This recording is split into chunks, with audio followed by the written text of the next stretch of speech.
Hey everyone, what's up? Hey JDK, hey PG, hey Elite, salut Kabil. What's up guys? How's everyone? Right, let me find some music real quick.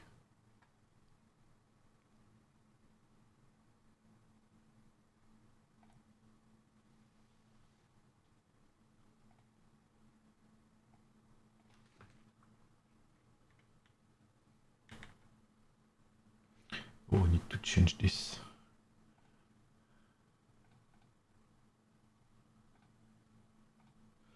Otherwise you're not gonna be able to hear the music. Okay, that should be better now. You should hear the music. What's up, Gon? Hey Griza, hey Jacob, hey June. Thanks for playing all the style OST last time, no worries. Hey Kushisin, what's up? Salut Gérard. Salut Eternal. How are you guys? And my beard is all over the place. Look. Like it's inhabited. There's people around here. So today... Oh, I need to change the... that's so annoying. I need to change the language to English again, because somehow it swapped back to French, which we would agree is not ideal.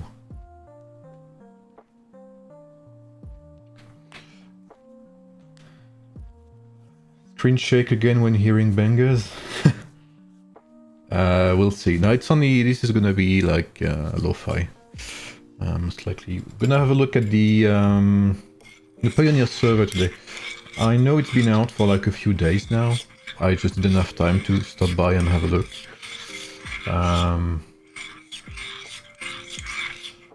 So we're gonna have a look at the Pioneer Server. Apparently there's some new stuff in there. People told me I would be flabbergasted by what's in there.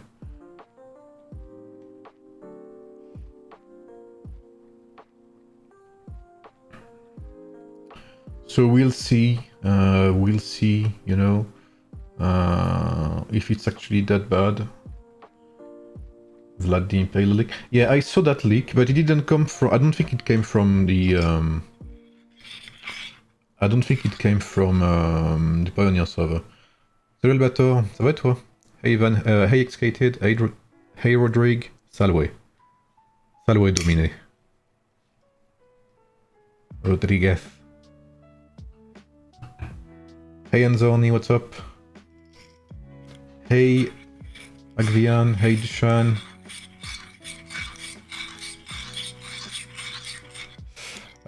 So yeah, we'll have a look at that. You know, we're chilling, I have some coffee ready.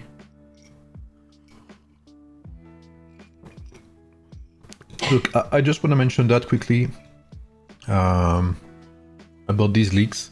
So, because I know some of you maybe have seen some amazing clickbait videos. So the only leak that seems like an actual leak is Vlad the Impaler. Vlad the Impaler looks like a real leak. Everything else with Chinese heroes is not a leak. This is just people lying and not waiting for the official answer from the, you know, the official community team. This was due to a bug, an error.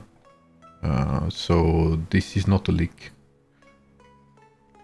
Just saying, you know, if you wonder if all of these Chinese heroes and whatever are actually true, they are not.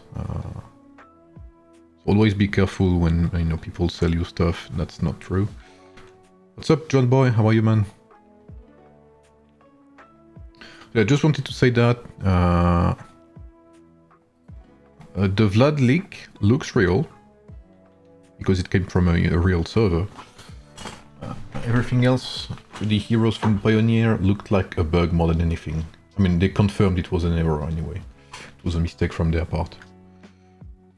And it's not the first time either. What's up, Dreamy? Yes, the thing with The thing with the new heroes is that it came with, basically it was a full bug. It was a full bug because you could see heroes had stamina. What else was there?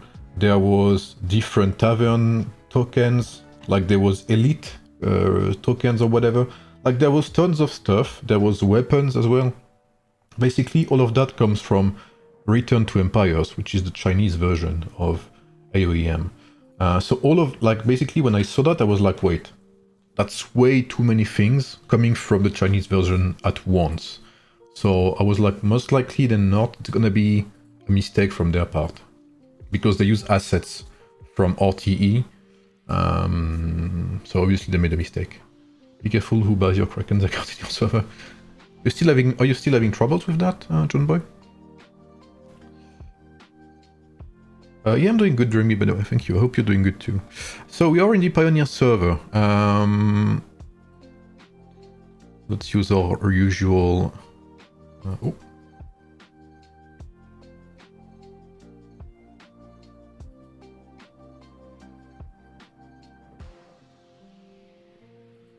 Okay, that should be good like that. Yeah. Let's use our usual profile picture, right? This is very important, guys. We like Josephine in here. Oh, come on, game. What is this?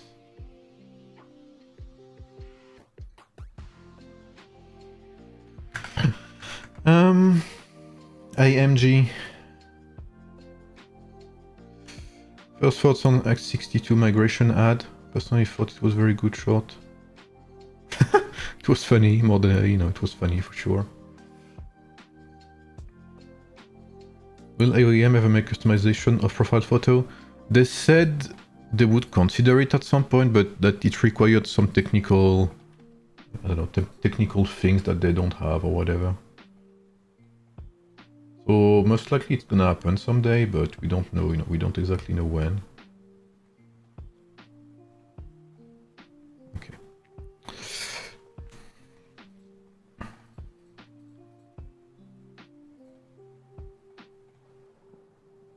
What's up, Pospo? GSP? But yeah, they said they would consider it like long ago. Long ago.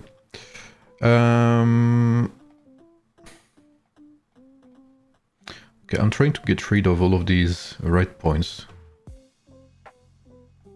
So, Mightiest Empire has not changed. Fucking... Man, I hate LD player. So I'm sorry, LD player, but your thing is trash.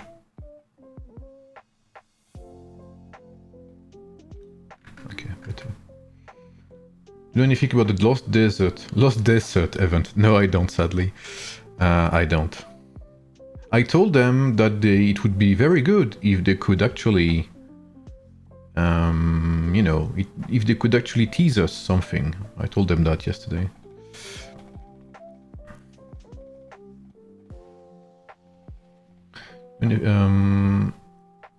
Alright, John Boy, yeah, I hope it's gonna be alright for you.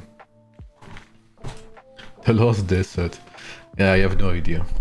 So, what's new in here? So, Brigand Trade. Oh, so this is not new. We already know about that.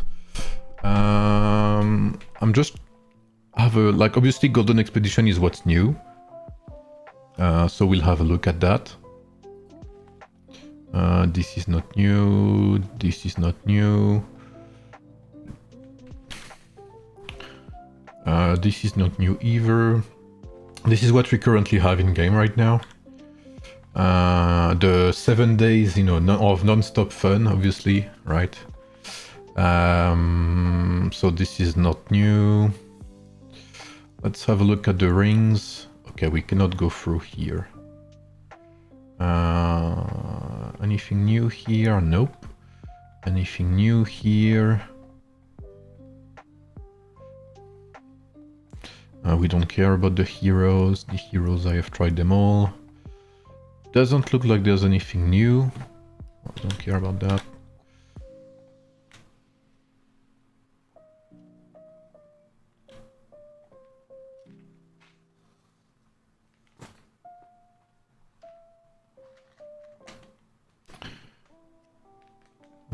any new hero in here? So I'm assuming this is where there was tons of bugs or whatever, or leaks or whatnot. But I think they removed everything, obviously. I know there was a thing also with like an alliance event or whatever that was removed because it wasn't supposed to be here. I think Blaine's made a video about that. Yeah, nothing new, really. Maybe if I click on the rings, is there anything? No.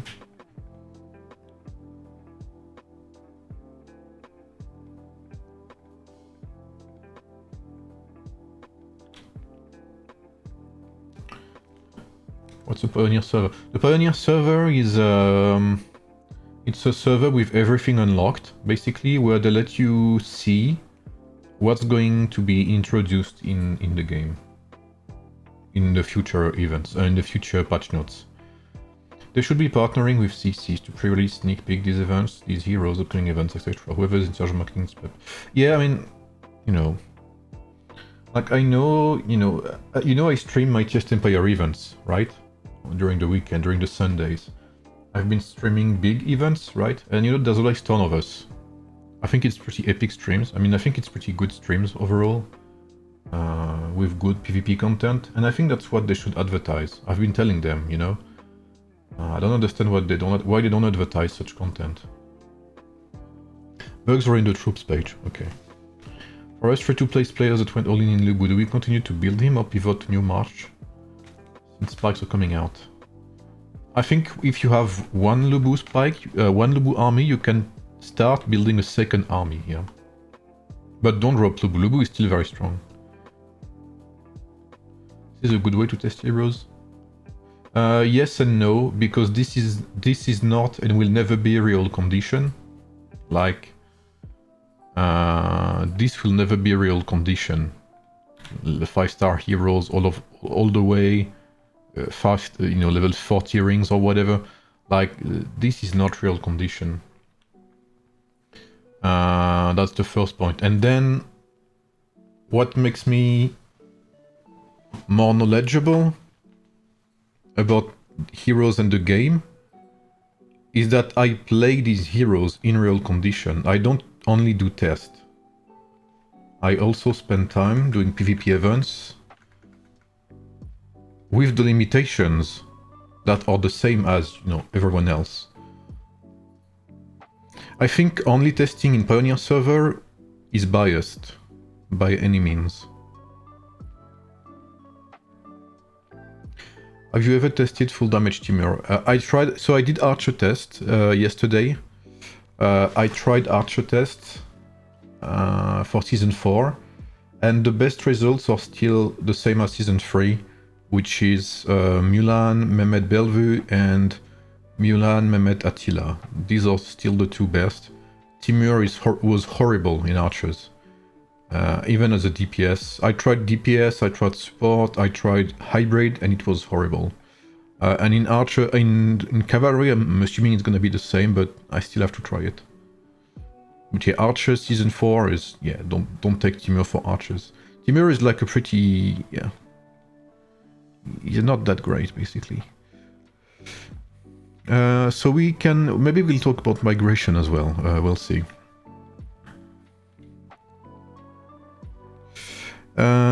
Okay, so the new event is Golden Expedition.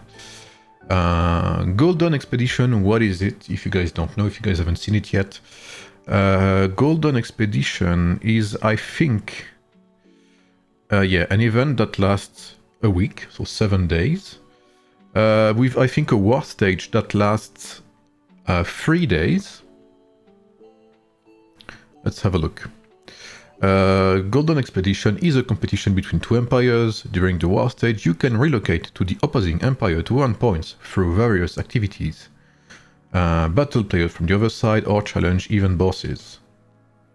The empire with more points claims the final victory, so I'm assuming after the end of the 3 days of the war stage.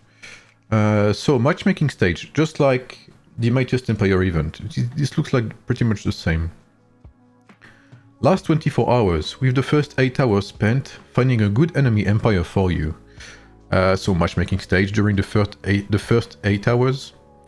During this time you can see the event rules, info about both sides, how much time is left, and a sneak peek at the rewards. Note that you'll only see some of the rewards at this point. Once your opponent is locked in, you can scout their server. So there will be buy rounds, which I don't like, but you know, it is what it is. So exactly the same as Mightiest Empire event. My cat wants to say something, it looks like. Cross-border relocation areas. So just like MEE, we can relocate to the enemy server by using cross-border relocation areas and relocation teleports. Each relocation to another empire costs 1 cross-border relocator. When you want to go back to your server, you need to use 1 home server limited relocator.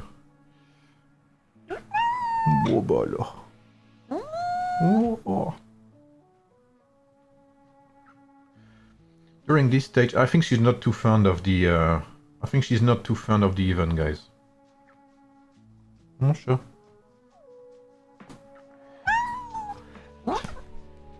During this stage, so yeah, cross-border cost. I'm assuming it's gonna be. I think it's gonna be in the shop. During this stage, you'll get even points by participating in the following activities in the opposing server. Gathering resources. So guys, your Diao Chan will be useful. What's up, Peter Yildiz? How are you, man? So you will be able to farm in the enemy land and gather points for your teammates. So even if you're a farmer and you don't like to fight for some reason, you can just relocate to the enemy, in the enemy land and farm. Enjoy your time there. Defeating tribes, okay. Defeating or seriously wounding enemy troops. So this is actually what is in the Mightiest Empire event. And confronting Golden War elephants. This activity isn't limited to the opposing server only. Okay, so I'm assuming we can also kill our own elephants in our server to prevent the enemy from gathering these points. I'm assuming it's what it is. Cross-border combat. Cross-border battles are considered valid if your troops unit level difference with the enemy's troops is no more than 2 levels. Points are earned by defeating or seriously wounding enemy units in valid battles, or by taking losses yourself in all cross-border battles, with rewards based on unit levels. So this is exactly like the Mightiest Empire event again. If you play with tier 7 and if you're fighting someone that has tier 4 units, you will not get points by killing the tier 4 units. Boss challenges. The boss respawns every 6 hours in both empires. To teleport your troops and confront the boss, your citadel must be on the server where the boss is located. After the boss confrontation is over, your teleported troops will automatically return to your citadel. Okay, you'll get points based on damage dealt to the boss, plus ranking and elimination rewards. Points go straight to your personal points tally, whatever that means, and rewards will be sent by mail. The player who lands the final blow gets extra rewards. Okay. So, okay. This is actually not bad. If you guys know Wonder Contest, right? Wonder Contest, you have big bosses, that gives lots of points if you get the final blow on him. So here this is different. You get points based on your contribution. So you don't get, like, the whole points are not given to the final blow, which I think is good. So you can't get cheesed, really. So if your alliance or if your server deals 75% of the damage, I'm assuming you get 75% of the points to your server. That's how I understand it, based on how it's written. Correct me if I'm wrong, for those who have participated already. Boss challenge rewards limit. You can only get a maximum of 5 million points from boss challenges each day, and you can claim boss rewards twice a day. Once you hit these limits, you won't get any more points or rewards. Okay. So once you've killed, I guess once you've killed your 2 bosses per day, the best thing you can do is prevent the enemy from killing these elephants. So to prevent them from getting points.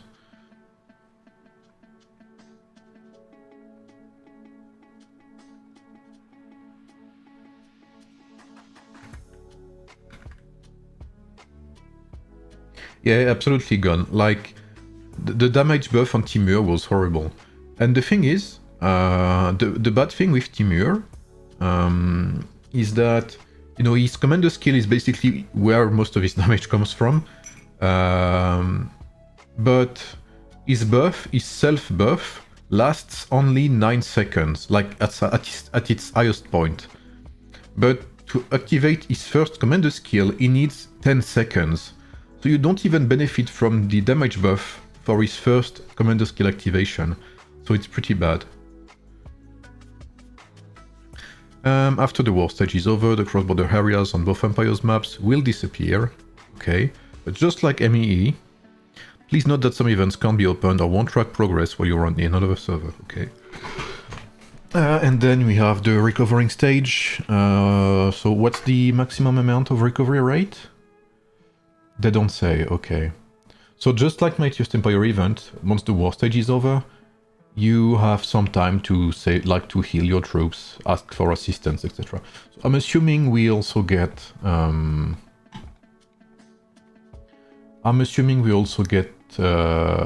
Yeah, we also get these things, recovery tokens.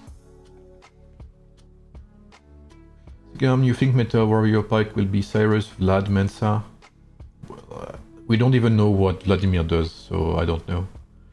Would it even be worth to buy Barbarossa medals? I have no idea. We don't even know what Vlad... We don't even know if Vlad will come out, just like, you know, we had leaks with Robin Hood. And Robin Hood is not in the game yet, so, you know. And we don't know anything about Vlad skills yet. We only know about his commander skill, I believe. Okay, so we can buy cross-border relocators. What's this currency? Golden Expedition coin. Ah, okay.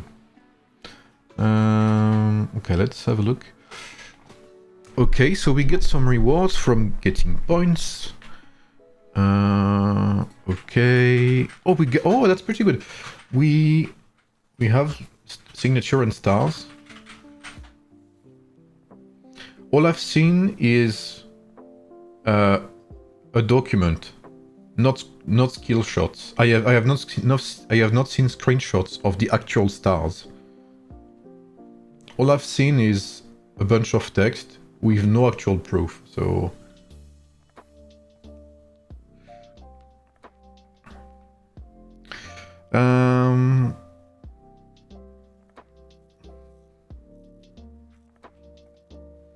Well, if you have a screenshot of the signature skill and the stars, and again, not just a bunch of text, but signature skill of what they actually are, then I can have a look at it. But again, all I've seen so far is the commander skill. Robin Hood steals 100% more resources when attacking citadels. Yeah, it would be funny though. And the highest power your enemy is, the more resources you steal. So okay. Yeah, a text file. I mean, I could make a text file too, you know. So maybe this comes from because, you know, the Chinese version, they don't have the same heroes, but sometimes they take like the skills from one hero and they put them into another. So maybe that's where they got this. I don't know, but so far I've only seen his commander skill. So unless I have, you know, a screenshot to work with, I won't make assumptions. So this is actually pretty good. They actually give cross-border relocators if you participate.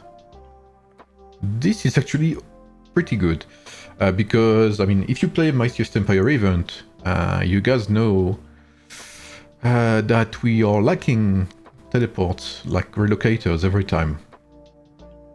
So I'm glad they actually give relocators.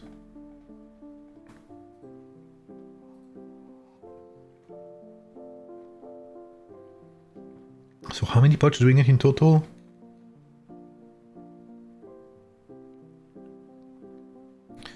$20, $40, $60, so 120, 220, 370. Okay, 370 coins in total. So what are the rewards? Also, this is not the rewards, this is just the participation. Okay, let's look at the store first. Free medals. Okay. Free medals is a bit... it's a bit little, let's say.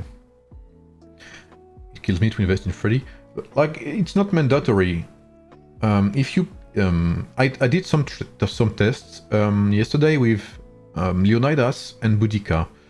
Boudica Commander with Mansa Musa with Boudica Commander with Cyrus as a secondary hero did pretty okay because she has tons of healing. So Boudica did okay. Leonidas first did also okay, but it's more like let's say Barbarossa is better in swarming setups, and if you have Boudica or Leonidas, you will be better against swordsmen because you have better 1v1 potential. So that's something you will most likely encounter a lot, like often as well, being in 1v1 scenarios, because not everyone will run around you and attack you. You'll have some people who will try to snipe you with Ramses or warrior swordsmen. So it can actually be pretty good to have Boudica. And she does better in like 1v1 and against swordsmen, basically. Lacks reward and doesn't give enough coins. Yeah, we'll have a look. I haven't seen the full rewards at the end, like the personal participation. But one thing that's good is you will not actually be dried up, you know, using your Empire coins. One thing that pisses me off in Mightiest Empire event is that you have to spend 4k Empire coins to teleport. Like, that's so annoying, man. So here you actually have a pretty decent amount of teleports, and I wish they would do that in the Mightiest Empire event. Okay, so yeah, this is a bit lacking. Free medals. I mean, I understand it's bi-weekly, but maybe make it 5 or something, you know? I don't know, a bit more, like, come on. Okay. In Expedition, I think it's 500 coins to relocate. Maybe, yeah.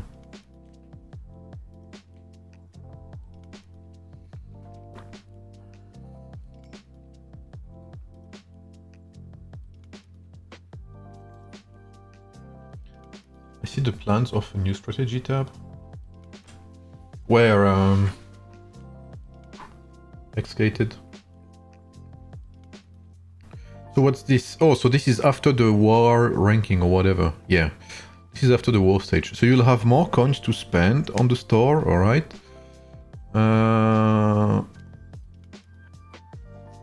Is this?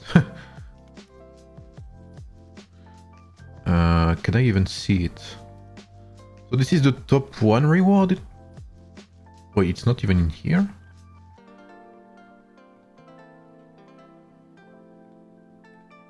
Is the game trolling me though? Theme gallery. No, not theme gallery. Fuck that. Customize. I think it's player title. I'm not sure. So I don't see it here.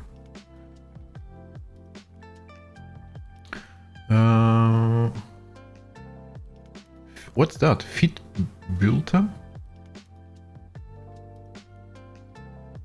The heck is this? What's that? Sovereign of Destiny. When the Sword of Destiny is drawn, supreme glory is promised. The first of the Round Table, the Eternal King, exclusive to King Arthur, displays after limitations. Okay. So...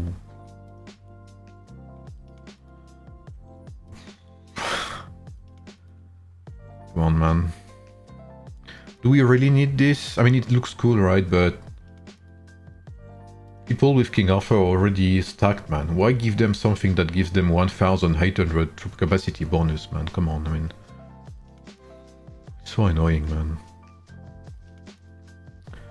Unrivaled Warlord. From heavens high to earth below. Who dares to face me, the mightiest foe? Yeah, okay, the same thing. Plus 1 25% attack. And we have something with Charlemagne. Also, can we talk about the fact that Charlemagne looks absolutely ass here? Like, why does Lubu has a special effect and Charlemagne looks like he's, like, depressed? Where the holy sword points, legends are recorded, the anthem of the Night Heralds, the Promised Temple. I mean, yeah, what can I say, man? We don't even know how to actually get that event center, yeah. I mean, do we really need that, man? I mean, I'm not sure, right? It's not necessary, man. Come on. There's other things to worry about. Chat bubble, maybe? No. I don't know, man. So they have this thing, right? So we have this reward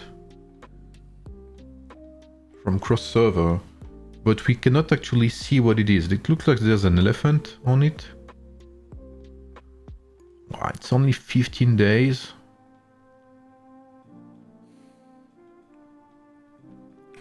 Okay, I guess. What's up, Bizo?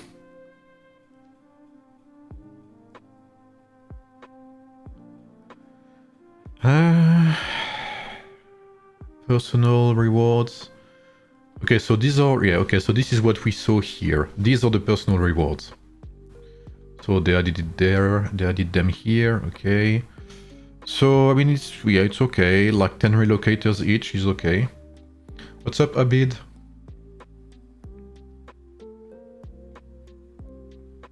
Disappointed my migration brackets? Yeah. I think we are in one of the, I mean, not the worst in terms of players, but worst based on what I had planned for my server. So I'm using Mulan, Bellevue, and Rani. If I'm using Radiant, Nightwolf, and Scorching Flames, does that change anything?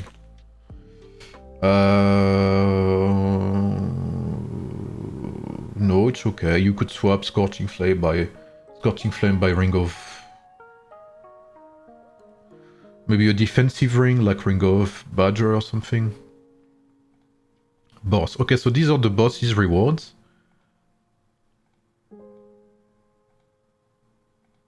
Wait. So...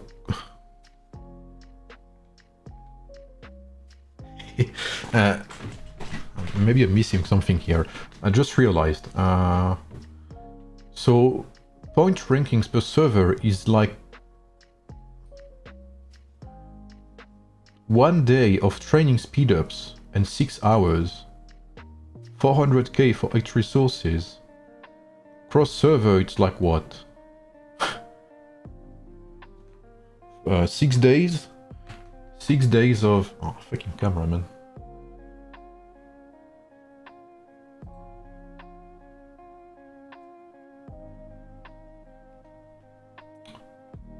Give me a second.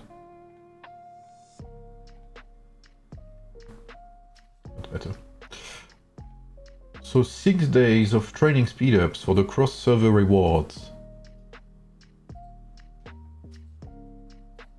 5 million resources, okay. Personal rewards have no Empire coins, no speedups. The boss rewards.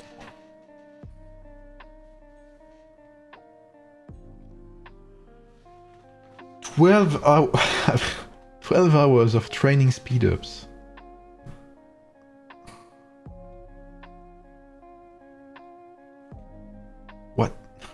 What is this, man? Am I missing something? Is there any...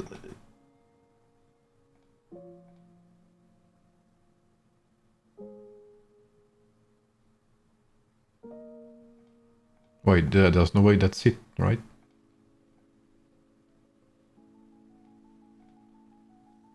There's no Empire coins, nothing.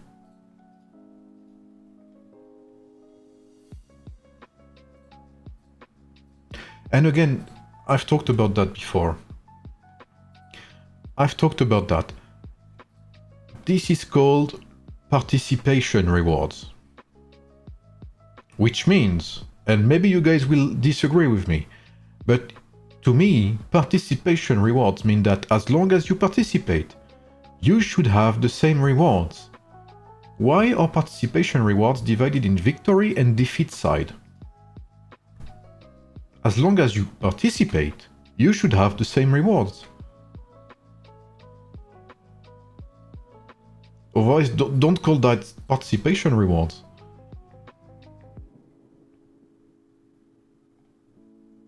What is this?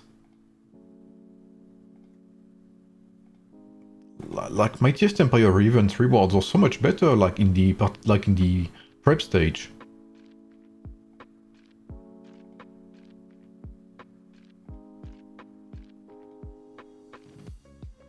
I'm legit confused.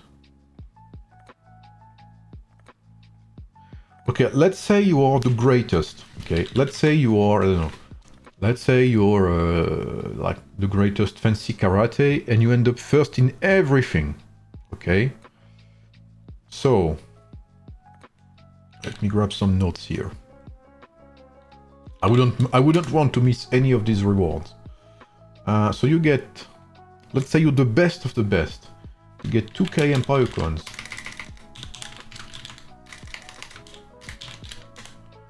10 hours of research speedups. 10 hours of building speedups. Okay, wow, I wouldn't want to miss that. You get... okay, so this I'm not gonna count because this can be repeated, right? Ranking and victory rewards. Okay, 12 hours of fucking... Like, what's this, man? It's not even one day. There's nothing here to count. I mean, at least this is nice, okay? This is a good step.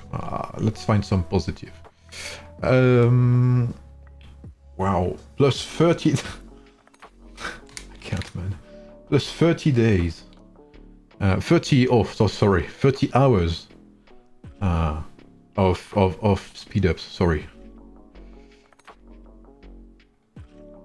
So like 12 hours of training. Plus 30 is 42. Wow. That's not even 2 days. And 150 hours of universal speedups. Wow. That is...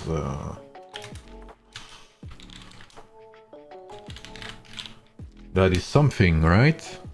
Reward should be equal to or greater than what it is needed to even participate. To end up using more resources and get good placings.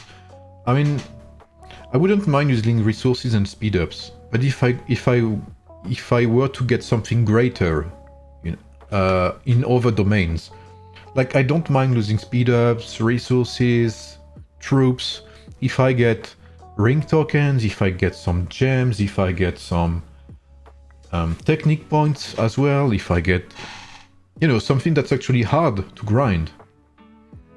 There's no alliance rewards. You are entirely right.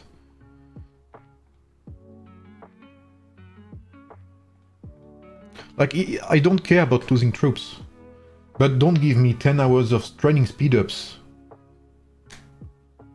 You know?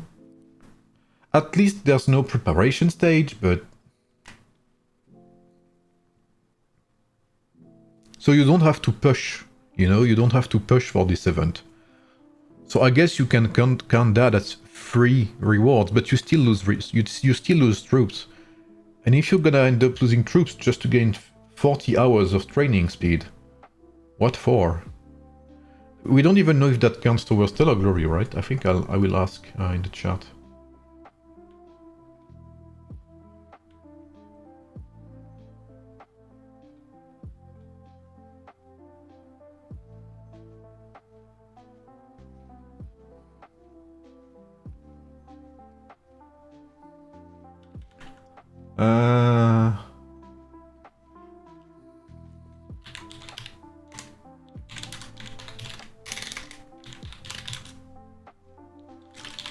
Do you know if the Golden Expedition counts towards Stellar Glory?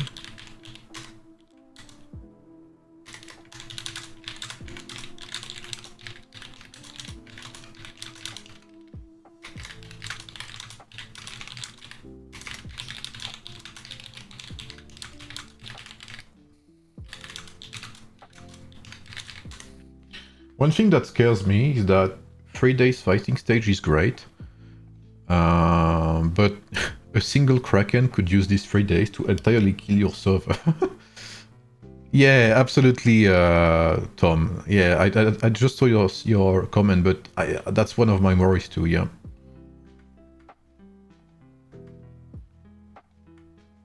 Because Krakens don't care about... I mean, most Krakens, they just want... They're just here for the ego trip, right? And they just want to kill people.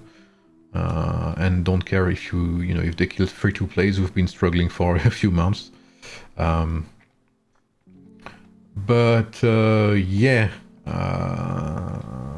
The thing is, these rewards are not... They are not attractive enough to motivate people to actually play. Like, if I'm thinking about my free-to-plays and lower spenders, which I already asked to play during Mightiest Empire events, you know? Like, which is logic, you know? I tell my people, look, this is Mightiest Empire event, you can join us, join rallies, do open field, whatever, because you have some rewards at the end of the day, based on alliances as well. But here, what am I going to tell them? Yeah, you should participate and, you know, get nothing. Because they're not gonna even... Okay, they're gonna get this, okay. This is what you get if you participate, basically. You get teleports, which are only used in the event. You get recovery aid, which is useless if you don't participate. And coins, which I guess you can spend. This you need to, like, okay, you're gonna fight for the boss, and it's, again, it's 6 to 10. Like, there should be 10 to 20, 20 to 30 or something. Like, my free-to-plays and lower spenders are never gonna be in that top 10. What's the point of a top 10?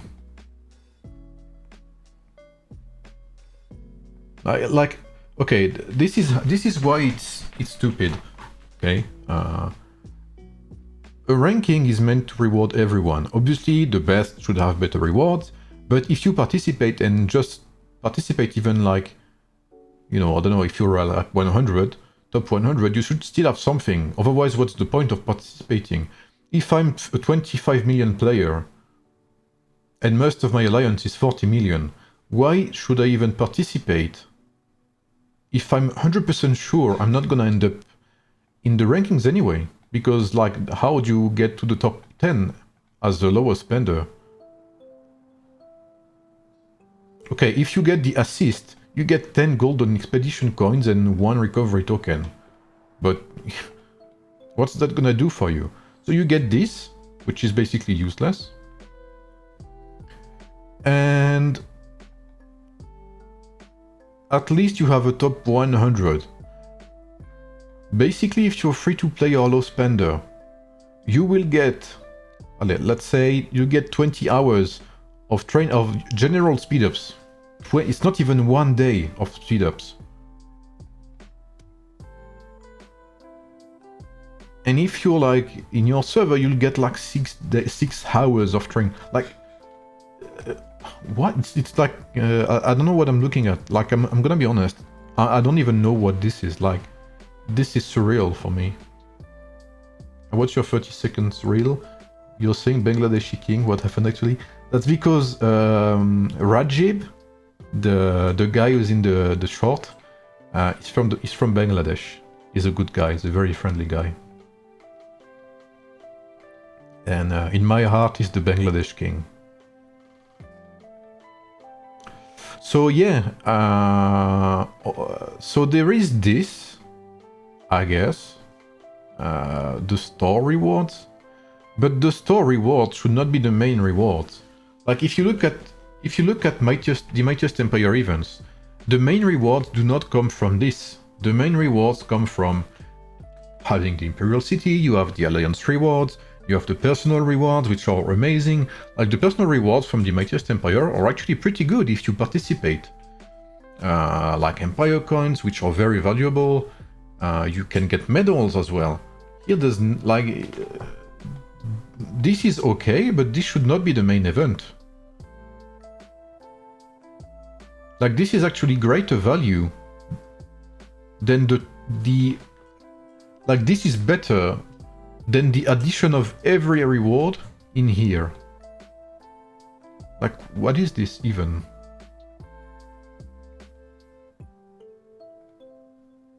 I'm legit confused. Like, I understand there's no participation phase, no preparation stage, but at least, just like the Mightiest Empire event, have an alliance reward, an alliance tab, okay, like personal, alliance, and then boss and whatever, and increase these rewards per server and for cross-server.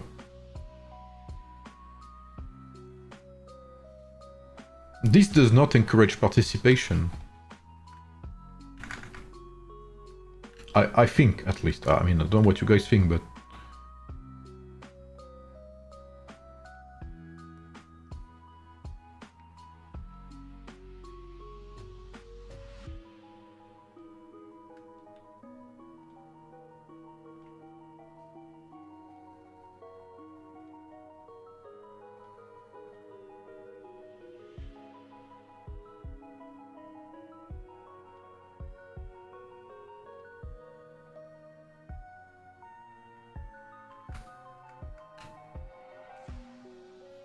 do a poll.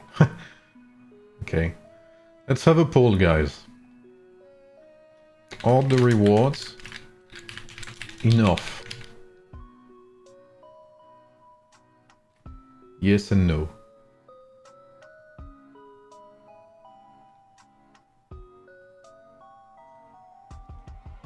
Yeah, I agree, JQ. I mean... this is...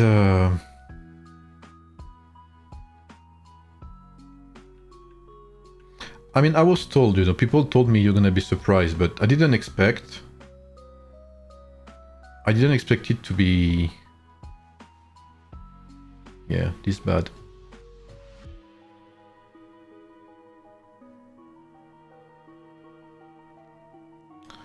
Ranking...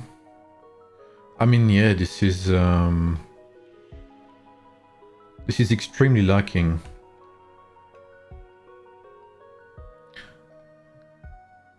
Is there even a pop-up that says when elephants spawn? Or maybe I missed it. Holy shit, it's lagging. LD player is so ass.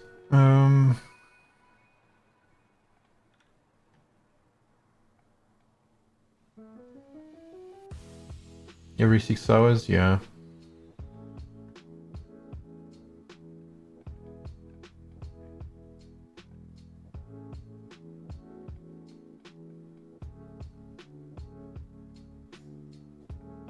Holy shit, they're fighting!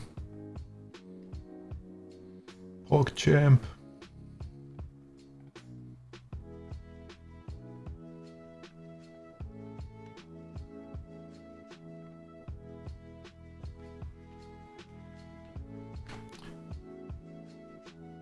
Holy shit, 10% of you guys think the rewards are enough. That's more than I had expected.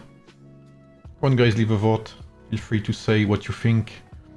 Are the rewards good enough?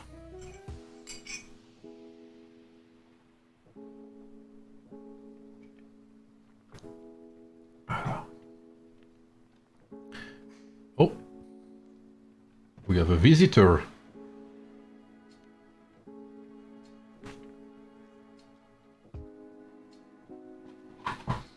Next poll will be, should we zero Shannara?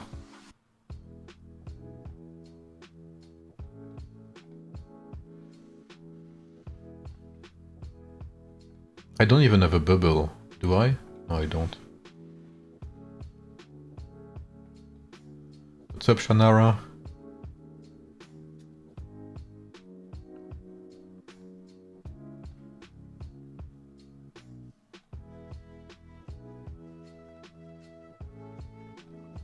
I haven't checked something, by the way. I need to see how the points are divided. Let's see. So, deal 10,000 damage to the event boss to earn 400 points. Okay.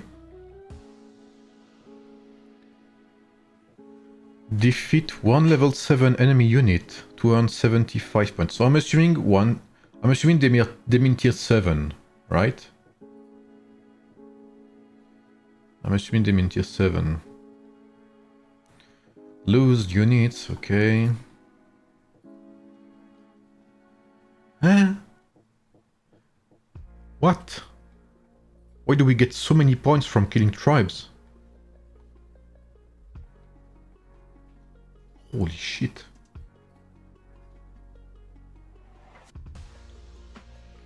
Anyone else get annoyed? They can't check the remaining time for armored unless you click on the troop? Yeah. I'm going to be honest, the rewards in nearly all of the events are not good enough. Yep. Like Warrior Trial, sure you can click. Yeah, I agree. The thing I've been telling them, and I've been telling it for so long, man. I even sent them a feedback about that, like, I don't know, a few weeks ago, I think. Like less than a month ago for sure. The problem with these rewards, if you look at Trojan Turmoil, not Trojan Turmoil, but things like, not Warrior Trial necessarily, but you know, like the world boss, what's it called? World something, you know, like on the boss that you have on Wednesday and Sunday. World Domination, I think it's called. Where you have one boss that you have to kill in a zone. Like you get a stupid amount of Night's World Domination, I think it's called. Wednesday and Sundays. The rewards are so bad, like you get only a few training speed-ups. The problem with these rewards is they have never scaled. Like sure, these rewards are good 1 month into the game, but when you end up 6 months into the game, you want more, you want things that scale. You want rewards that scale with your progress. Trojan Turmoil does not scale with progress. I mean, they have increased a bit the thresholds. The Vanguards are something else, but that's true. The Vanguards are also a good example. The Vanguards, yeah, World Campaign. Thank you, World Campaign. World Campaign. The massive problem with do we have an example here? I don't. The massive problem with Vanguards is that sure you get the skill XP rewards are actually pretty good, you know, but still, like 6 months, 7 months after the game, you still don't have any rewards, any events that give a small amount of technique points. You only have one event that gives ring tokens. Treasure Hunt is good. Treasure Hunt is good. No worries about that. Maybe in the future they will need to scale it up. If they decide to add more levels or whatever, more gear levels. That's the thing. When they decide to do stuff like add heroes level 140, then you should upscale every single event that you have. You should increase the rewards. Things like Trojan Turmoil, you should have even more alliance thresholds. Things like Vanguards, tribes and whatever, like the Vanguard tribes or whatever they're called, Maréchal Vanguards, yeah. Like you should have more rewards as well. You should have more thresholds. I think what's the last reward you get with these? Ah, here it is. Rally against tribes. Yeah, this is a perfect example. The maximum rewards you get is 7.6 million. Do you know what's the maximum reward we have done in beta? In beta, we have went up to 1.3 billion points. Do you know why? Because we wanted to prove a point. At that point, it was in late beta, so very early before global. A bit before global, sorry. And do you know what we did? I was a young moderator back then, you know. I wasn't even a YouTuber, and I wanted to prove a point, right? I wanted to show the developers that this was not convincing enough. So we pushed all day, and we went up to 1.3 billion. And you could tell me, but that's useless. Yeah, with that scaling, it's useless for sure. But what I wanted to prove is that the rewards are not worth competing for. Like whether you get top 1 or top 2 makes no difference either. Can I even see the rewards here? I guess not. But I think the rewards are like 500 Empire Coins or something. Like, bro. And I think top 2 is 400 Empire Coins. Like, it's okay if we don't get a lot of rewards. Just add more thresholds. So people have something to... Like, so people have a reason to actually push.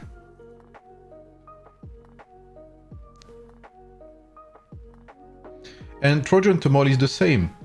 The reward should scale. That's something they should redo chronically every time they release an update.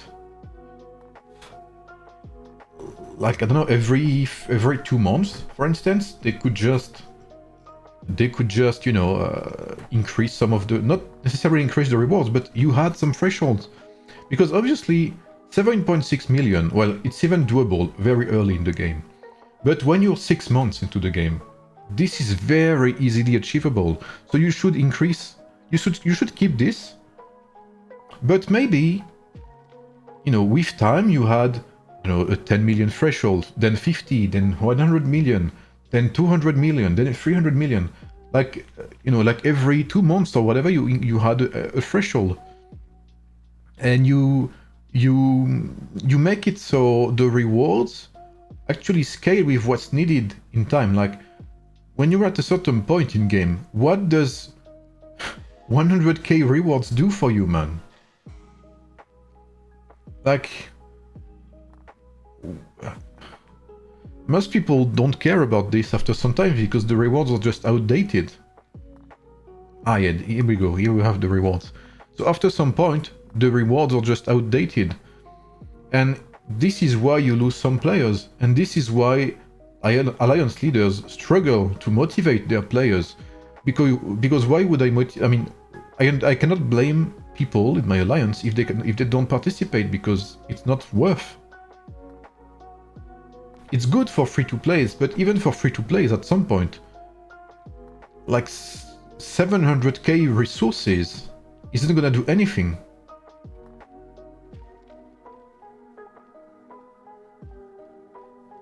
Why would I care about 700k resources when I need 100 million resources for my upgrades?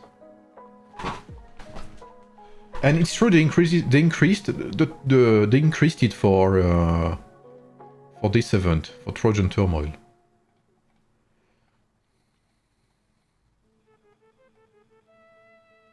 Alliance goes up to 7.5 million, and personal goes up to 200 million.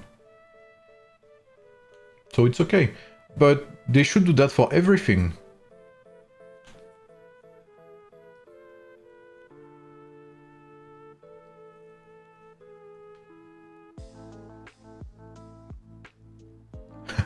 The legendary Pike Ramses. So, I mean, I don't know, this is... this should be increased. This is not the core of the problem for me. I mean, this should be... I mean, why 3, bro? Make it 5 at least. 20, why not? Okay, make it 3 gems or whatever. You know?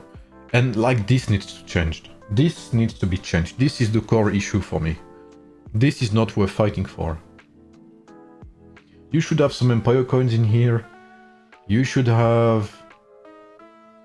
more speed ups. You should have maybe make it exciting. I don't know, maybe a few technique points or whatever. Just a few. Like, why not have a small amount of, I don't know, technique points or something, or gems, you know, a small amount of gems. Like things that people actually need in game. Like, this is... Like this, I don't understand, man. Limit this to top... No, where is it? Okay, limit this to top 1, to top 10. I don't understand. This is beyond me. This should be increased.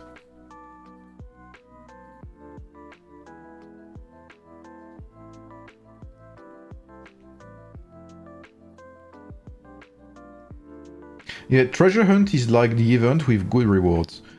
And I think someone mentioned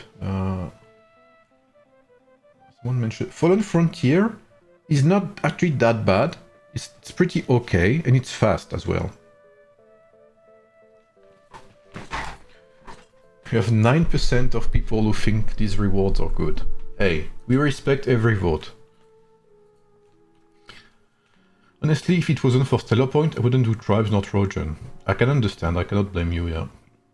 Even though you're in my alliance. But yeah, I understand. I mean, at some point, you do it just for the community aspect. Rewards are too low, they're worse than ME, yeah. Even for Stellar it's useless, yeah. I mean, at some point, yeah. There's another thing. Okay, I'll say this too. Someone mentioned another event.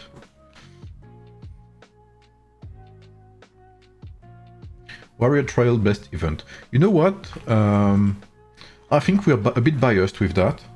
So that's something they should do. I will talk a bit about Warrior Trial. Warrior Trial at first, the rewards were not good.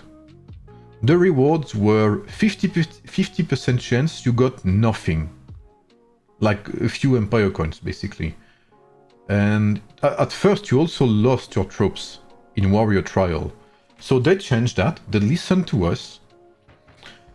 They stopped with the troop losses in Warrior Trial, and then they increased the rewards.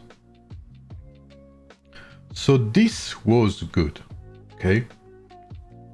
This is what should happen. They listen to us, and now the rewards, I think they're still a 50-50, I'm not even sure, but the rewards are actually good now. You get scrolls, and this is good. You are sure to get skill scrolls, which is good. But one thing I do not understand, and I think this should be addressed. Where is Alliance Glory? Alliance Glory was legit a perfect event. It was server-oriented, like it was Alliance-oriented, community-oriented.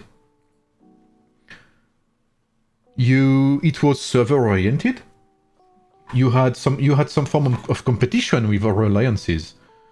So it was very good, because the more you have competition, the more people are willing to participate. And it gave so many rewards. It was so good. Like, Alliance Glory was actually an event worth pushing in. Like, I used to push my speed ups and whatever during Alliance Glory, because I don't care about MGE in my new server. Where is it?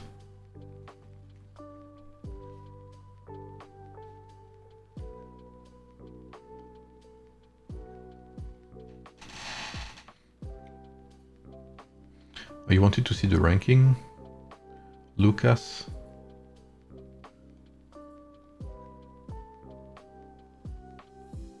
Old you boy.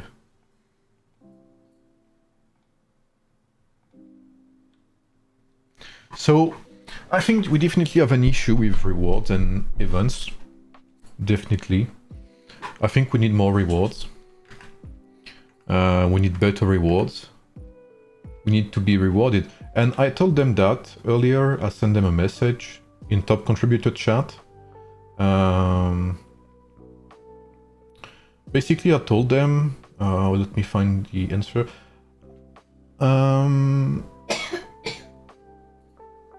I told them players who contribute to the game's life should be rewarded and should feel like they have well earned their hard-fought rewards. Dedication, time and in-game efforts should be rewarded way more than it currently is.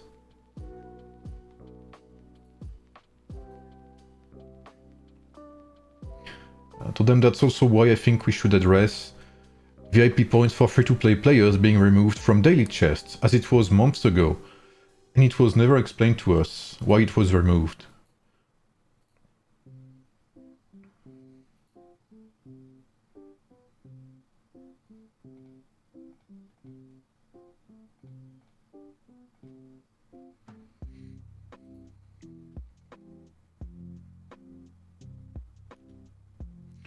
I also told them we hope the collection feature we saw for heroes. So again, if you haven't seen that, Blaine's made a video about that. So we don't know yet if it's gonna stay or not. But basically, I told them there are too many attribute buffing mechanics in the game right now, and we don't need more for now. Like they have drowned us in attribute buffing, mechanics and features. With the mercenary technology tree, with the facilities, with the last new research technology tree, with level 140 heroes and stuff. Like, you need to be reasonable at some point, you know.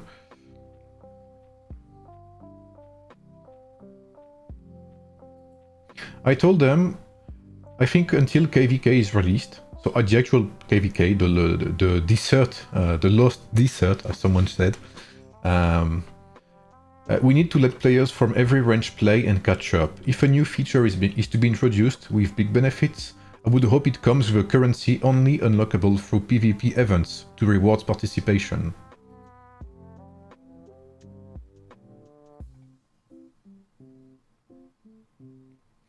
So, you know, I don't make YouTube videos about that often, but I do it because like, they don't watch YouTube videos. So I just talk to them directly in, you know, channels where it matters. Or at least when it's supposed to matter. But I had a chat with one of them and I think the message got through.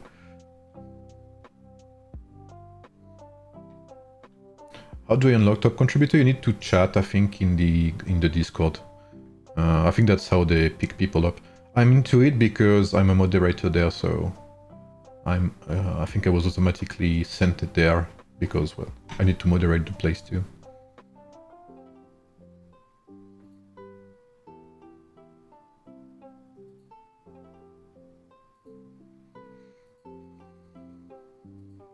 I also told them they should be more clear about the current hero release pace, with their pacing.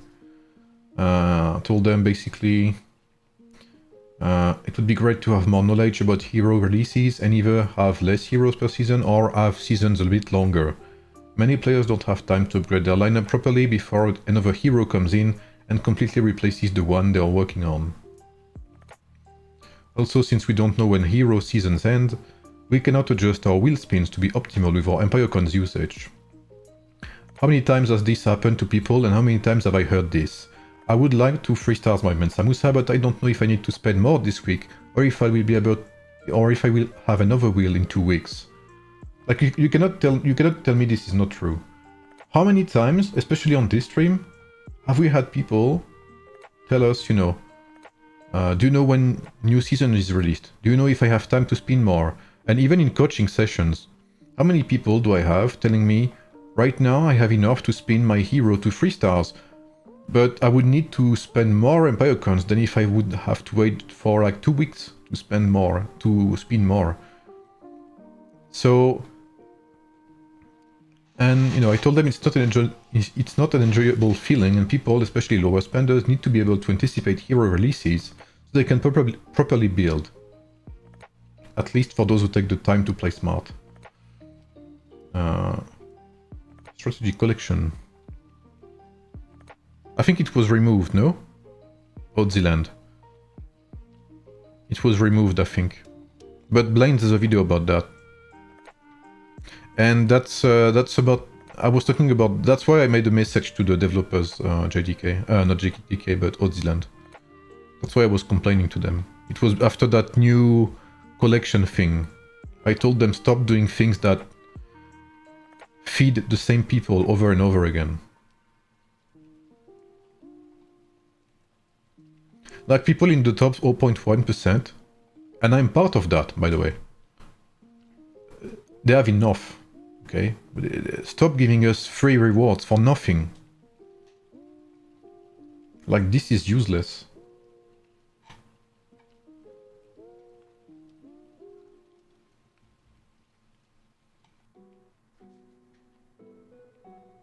Like, the collection thing with the heroes they added just rewarded you for having heroes even more. Like, 5 star is already enough for a reward. I think I wrote about that too. I told them adding more paid content, okay, the whole message was this. Very high spenders indeed need something to grind, something they cannot buy with money, or they end up getting bored. And you can tell me it's cap, I know it's not, because I'm in contact with a lot of Kraken from the game. Especially some of the most famous ones. And I know they are getting bored, because they are Krakens. You cannot blame them for buying. If it's in the game, they have all the rights to buy, you know. It's the developer's job to make it so they cannot buy everything. So they have something to grind, so they are not bored. Adding more paid content to feed them isn't gonna work in the long run, because it will just scare off majority of the player base, and these high spenders will have no one to fight and no real challenge, so they will leave. And this is already starting to happen, by the way. Or at least this has happened. We hope the collection feature we saw for heroes that wasn't announced will be fully explained if it is to be released someday. As it is, it looks like it will give yet another big bonus to players who already have everything and already stomp others. 5-star heroes are already enough of a bonus, no need to give extra rewards on top of that for those who have 35 of them. There are too many attribute buffing mechanics in the game right now, and the latest technology tree already provided some imbalanced, so I think it is reasonable to say we do not need more for now. And then the message I sent is exactly what I read before.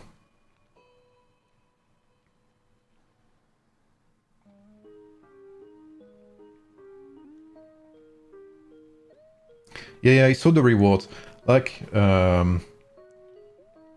basically the rewards from the collection hero thing, like, it's basically just that. If you have heroes 5 stars, you get rewards.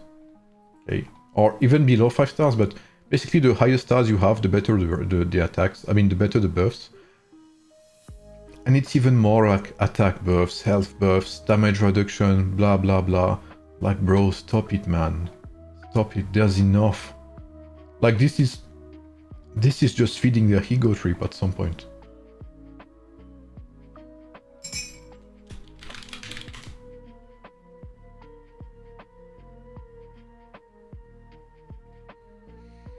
In the block you have to... No, they did not.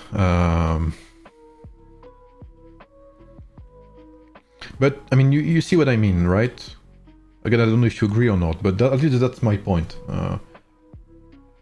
And, you know, people can't tell me I'm just mad because, I mean, my account is in the top 0.1% of players. So I could be very happy, you know? I could be like, hey, I'm all for it, guys, you know? Feed me even more stats for free.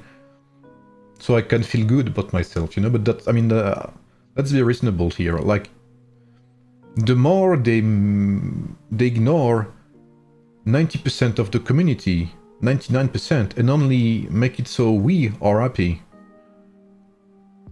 then the less it's gonna be good and viable for the game, simple as that. Hey Picky Frank, how are you?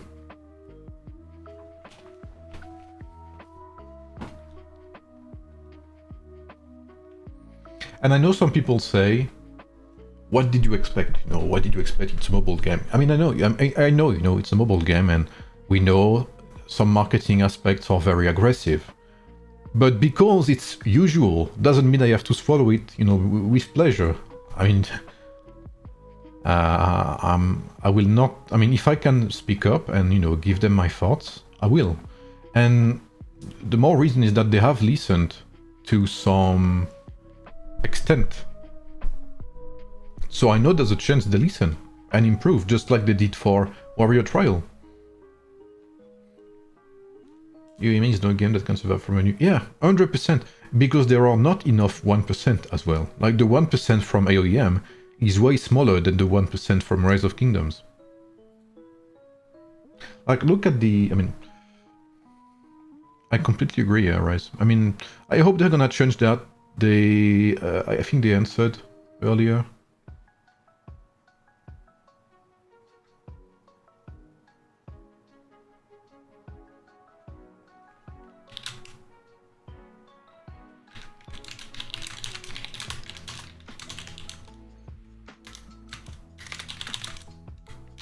Give me a second for something.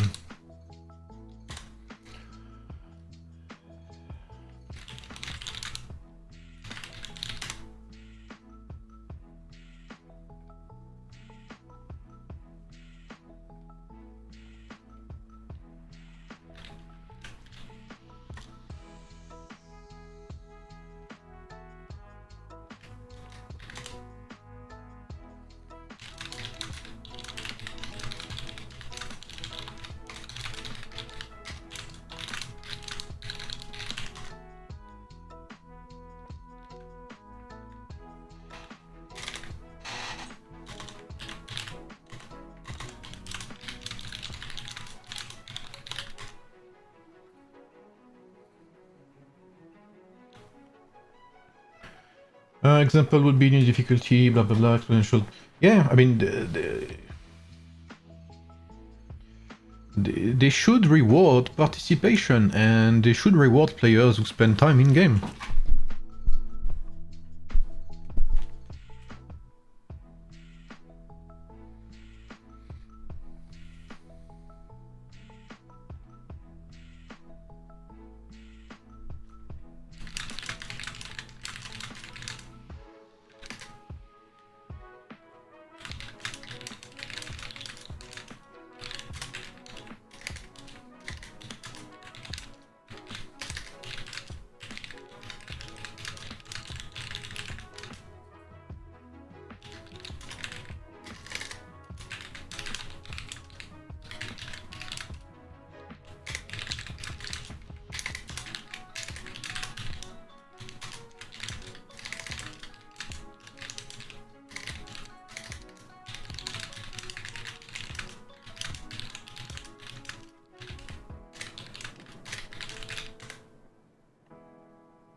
Yeah, I mean, Battle Survivor, man, why remove it?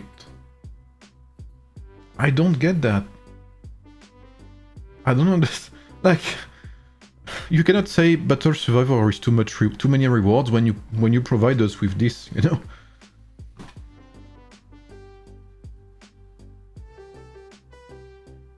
I agree, Tom.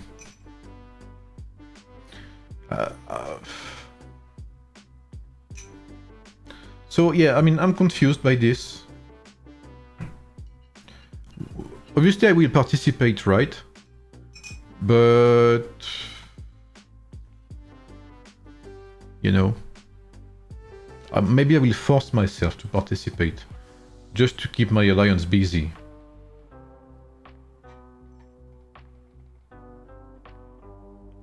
But other than that, yeah.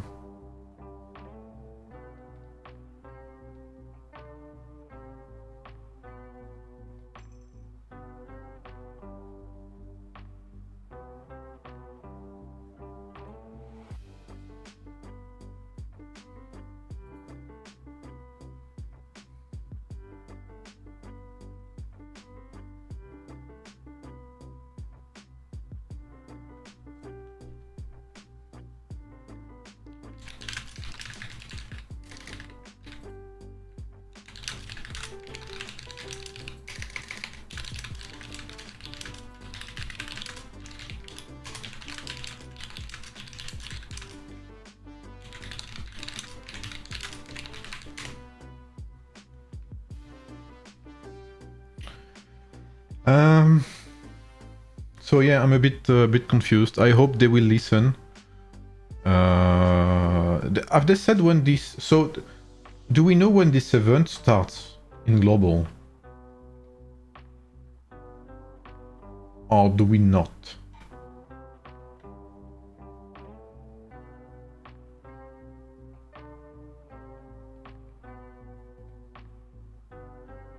Got a few more VP game types. Yeah, I agree. This will come in July? Okay. So they have time to fix it, which is good. They have time to fix it.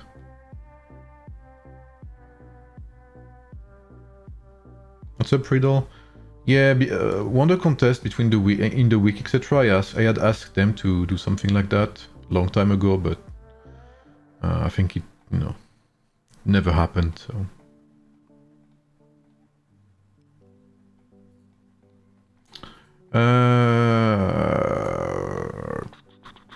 What else? I mean, I think we've pretty much in everything, right?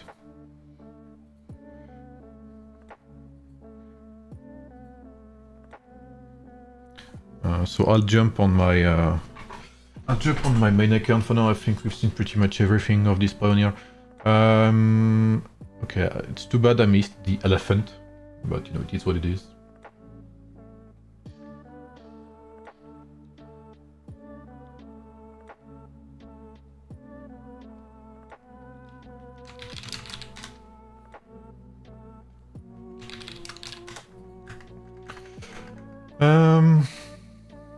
Let's see. Yes, the new alliance skills are interesting. What's up, King Dante? Are you Dante from 100 I don't know how to say 111? Lack of time PvP events need something where you can click button. Yeah. Okay, yeah, you're the Dante Gold I thought of. How are you, man? Hope you're doing alright, Mr. King Dante. I answered you on my video. I don't know if you saw. Yeah, I agree that a random matchmaking system could be good. Even with no rewards, or very little rewards, I think people would be interested in doing these events.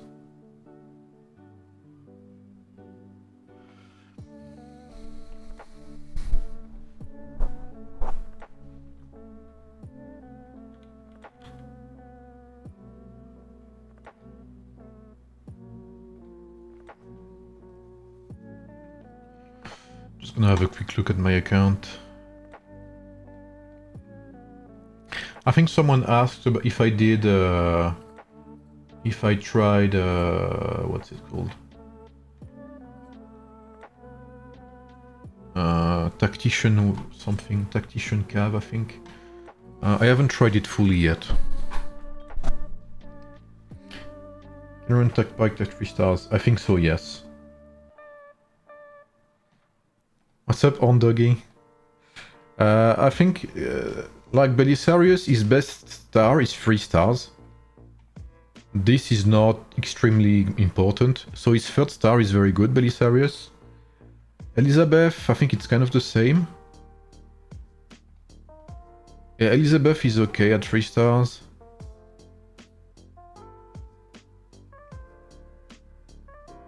This is okay, but it's not, it's not mandatory. So I think Tactician Pike are actually pretty okay to play at 3 stars. Except maybe Ashoka. Ashoka really has a very good 5 stars, a 5th star, sorry.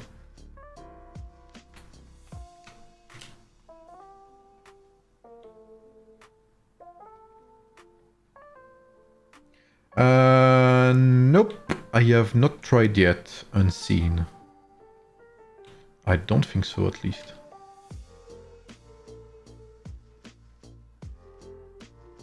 I'm not even sure I have enough yet. Yeah. I'm a bit short on healing gems. Yeah, I agree, Rice. Who would you advise to take to 5 stars? Elizabeth or Belisarius? I think Belisarius. What do you think about our new Dracula? We only know his commander skill, that's what I said earlier. Like everything else, these stars and whatever, we don't have any screenshot. I just saw a bunch of TXT or whatever. So as long as I don't have, you know, a clear screenshot, I cannot say for sure.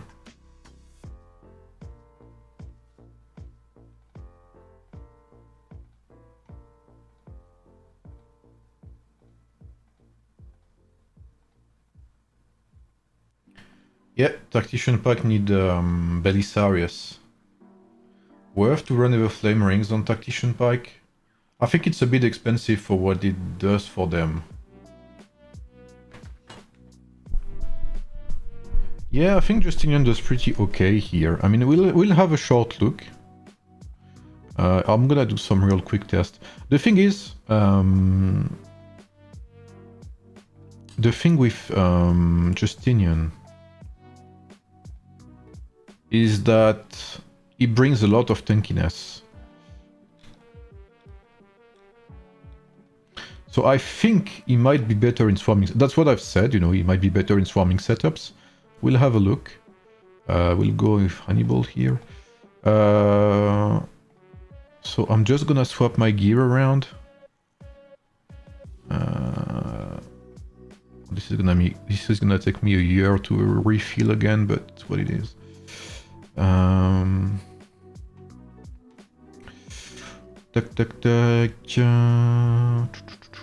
Lubu. Let's take the Lubu gear here.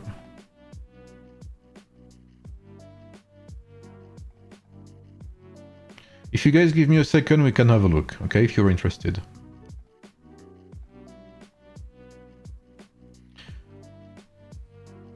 If you guys are willing to wait a bit.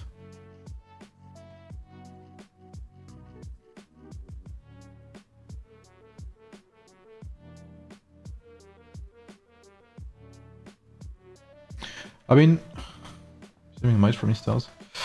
That's not really the issue I have with Ashoka.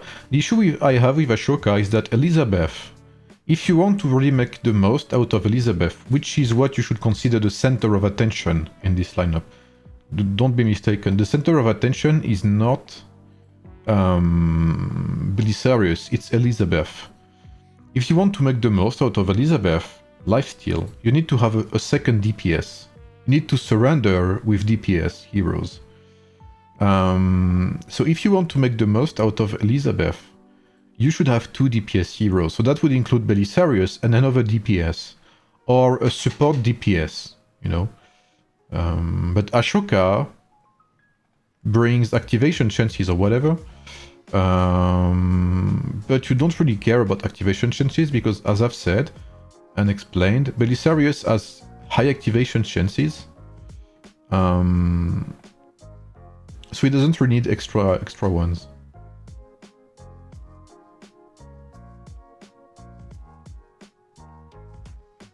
Lubu, Ashoka, Attila. Ashoka does not work with Lubu because Lubu has a passive signature skill, and Attila only buffs secondary strike signature skills.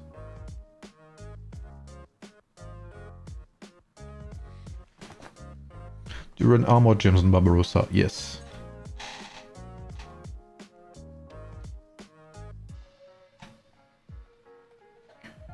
Let's remove this.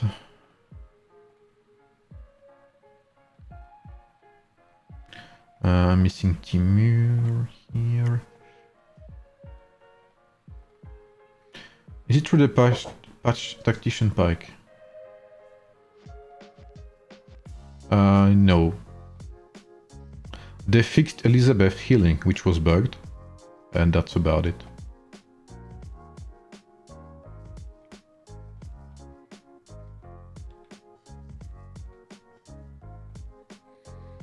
Let's have a shitty Ring of Lion or something.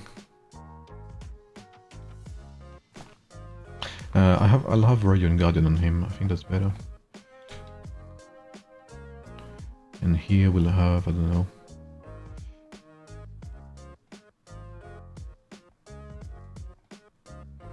Let's have a Ring of Diawa. No, why not? It's a bit shitty, but you know, it's okay. It's just for quick test anyway. So we'll have let's see how it goes with Ashoka, and again obviously without Justinian we are gonna struggle a bit.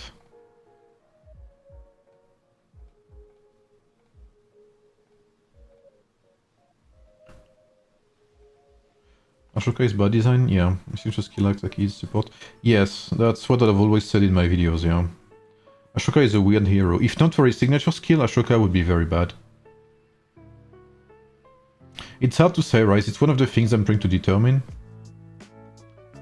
Hey, Excel. Like here, we'll be looking at the survivability. We don't really care about the damage. I mean, we do care a bit. But let's see how long we survive every time, okay? And let's see what Justinian actually provides.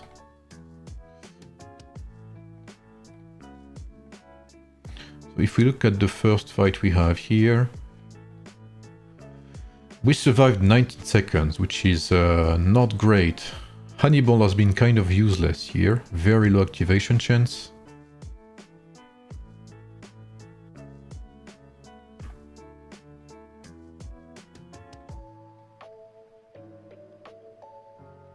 I've been very unlucky, what the hell?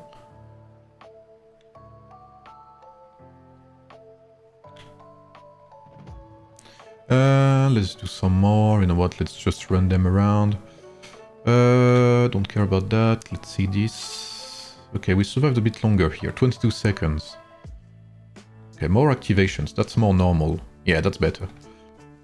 Thank you, Excel, for the prime. Did you test the Hannibal Belisarius lineup with Attila? No, but I will do it now, you know what? I'll do it now. I mean, I'll do it in this batch of tests. Quick tests, at least. But again, keep in mind, this is not representative. This is just to get a rough idea. But as you can see, it's very random, first of all. 19 seconds. You can see here, Belisarius underperformed, and my what's it called? My Hannibal performed a bit better. By the way, my Hannibal has no stars on his skills. If you can see, I don't know if you guys can see here. So this is not very interesting.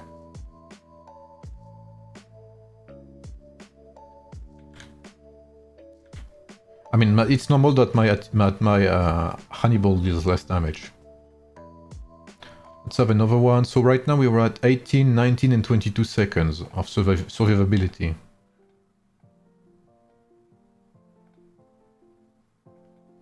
So we can see we have great activations from Belisarius, because we have double attack and we have Ashoka, obviously.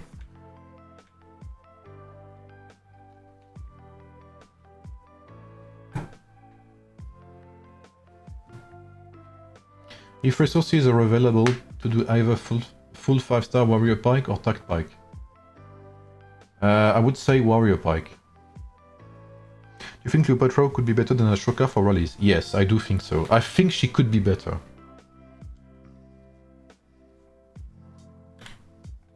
So here we did very little damage. So oh, we did good damage. Sorry, my bad. 23 seconds here. Yeah, see here, Hannibal, like, I don't know if you imagine, Hannibal does good damage despite having low star skills. Like this damage here is trash because I have no stars. But Hannibal is a very good Radiant Guardian holder. You can see Hannibal, by the way, deals more damage with his signature skill than Belisarius does. Just want to point that out. So, okay, let's see if we have a bit more survivability with Justinian. That should be the case, obviously. Again, 0 stars on this.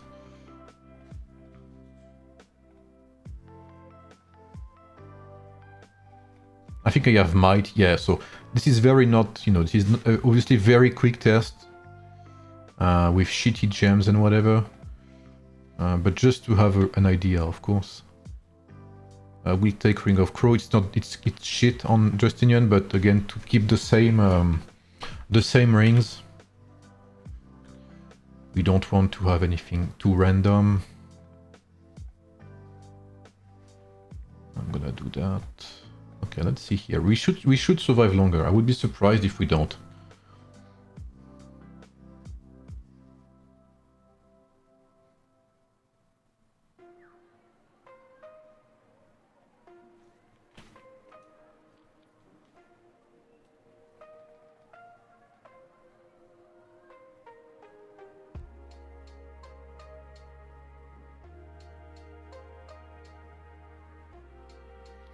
Let's do a couple more and have a look, of course. Okay, pretty average damage. We didn't survive that long, only 3 seconds long.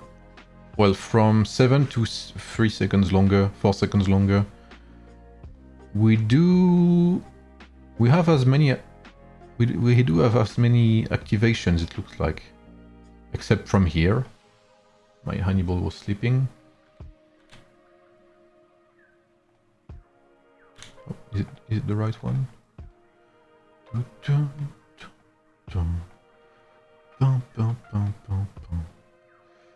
Oh yeah, we do have... Hannibal performs the same, obviously. Because Hannibal, you know, he's not supported by anyone, but we have less damage from Belisarius, obviously, because we don't have a Shoka, right? Let's have a look again. Then we'll try swapping Radiant Guardian and see how it goes.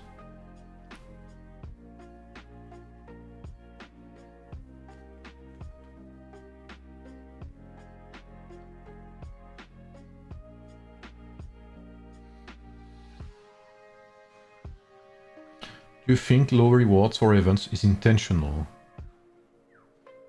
I hope not.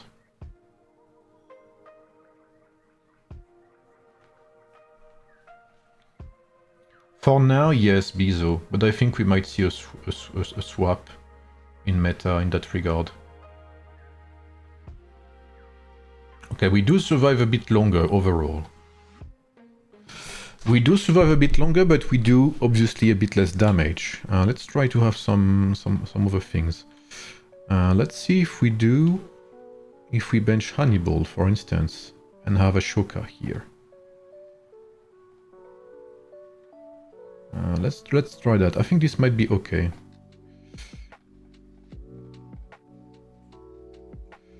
Attack. Nope. And here we're gonna have that. We're gonna have the Ring of Crow here.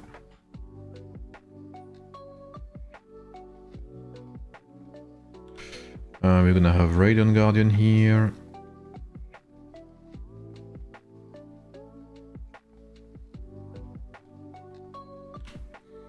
And here we are gonna have...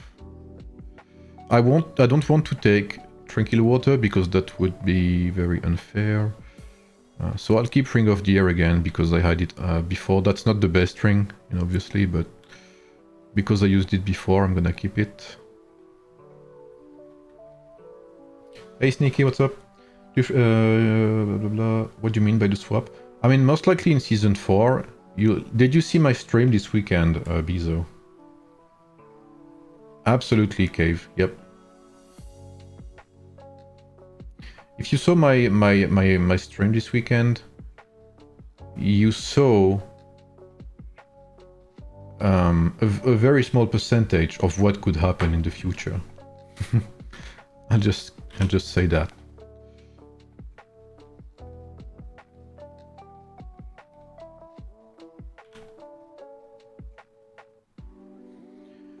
So this does as good as... In terms of damage, we do a bit lower. We have less damage than Belisarius, Hannibal, and Justinian. Than Belisarius, Hannibal, and Ashoka. But we survive longer. So this is better for swarming setups.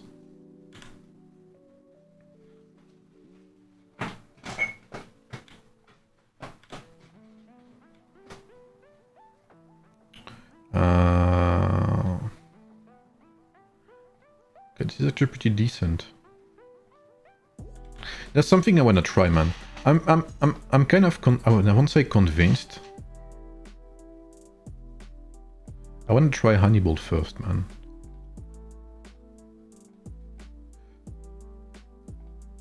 Where is he?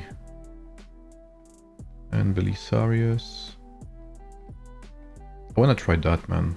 I don't know.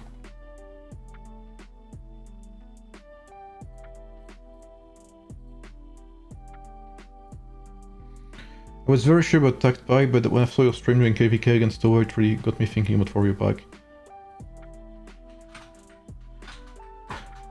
Warrior, I mean, they are very different. I think Tactician Pike, I think they are amazing against Warrior Pike.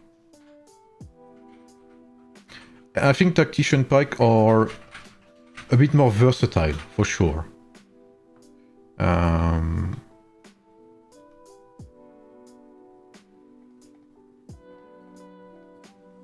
They're definitely more versatile.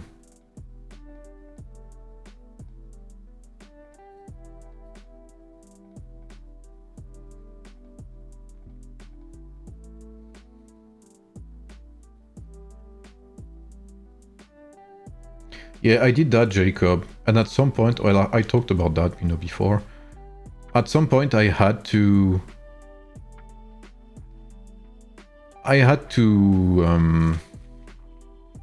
what did I say? I had to go to Lubu, because Lubu was so broken that even if I didn't want to play him because he's boring as fuck, I had to.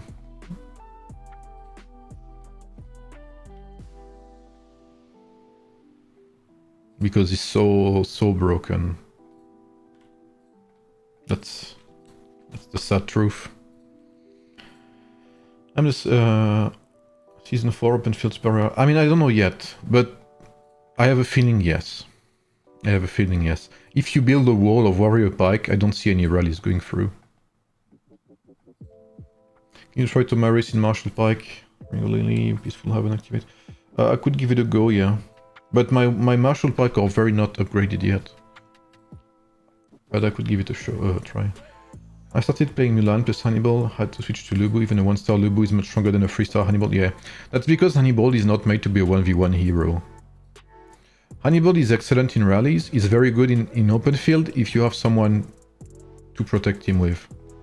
Or as a suicide mission hero, basically. Like Hannibal does amazing to enter the fight, reduce everyone's stats, and that's it. Fuck, what am I doing, man? I'm talking too much.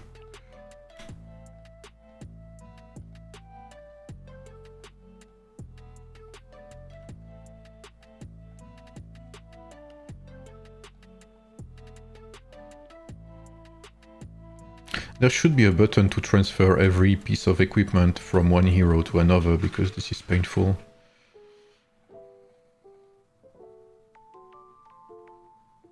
It's a bit different because Cyrus is not here. Like, Cyrus does not care about removing your stats or whatever. Cyrus just exists and kills. Hannibal's provides, you know, actual... Like, Cyrus is very egoistical. Hannibal is not. Hannibal is very much team-oriented. That's the difference.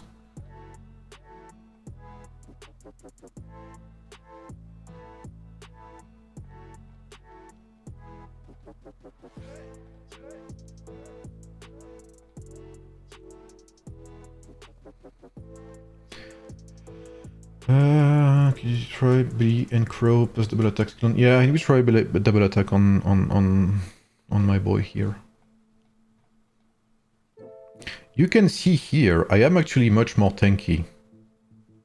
And I don't have Ashoka. Fuck. Oh, did you see the bug? Where they all went to 0 HP? Okay, the damage is okay. I survived longer. And you can see here that Hannibal... Like, Hannibal and Belisarius are very much alike when it comes to damage. Like, people underestimate Hannibal's signature skills so much. Let's try. The good thing is since my skills are 0 star here, well, except double attack, it looks like. I'll keep crushing impact for now.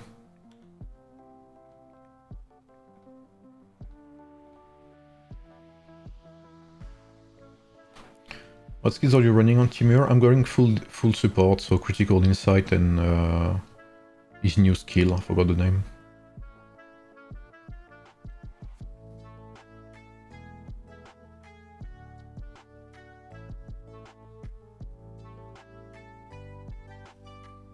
Holy shit, that was pretty bad, this one. What the hell? What happened here? Okay, bro, you cannot tell me this was unlucky activations. This wasn't unlucky activations. One activation. What is this, bro? He went on strike. Team Ramcam? Yeah, Ramcam is very good. I'll do some tests on Pioneer. I've tested everything in Season 3, so I'm good to go, man. But I appreciate it.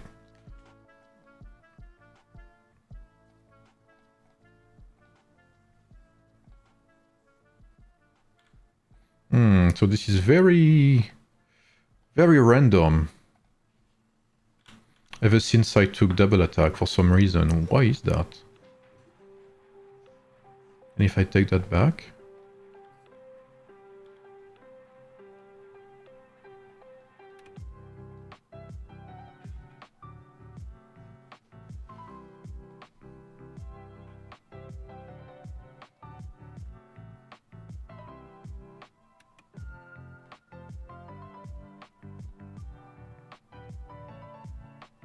Yeah, and what the hell?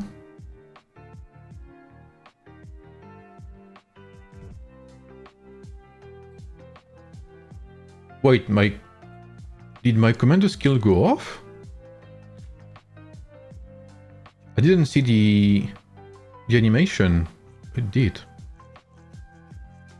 What the hell? Why? It looks like double attack and Radiant Guardian do not go well together, I'm assuming. But you can see here we have it's pretty much the same as before when we played with Ashoka instead. But we survive longer, right?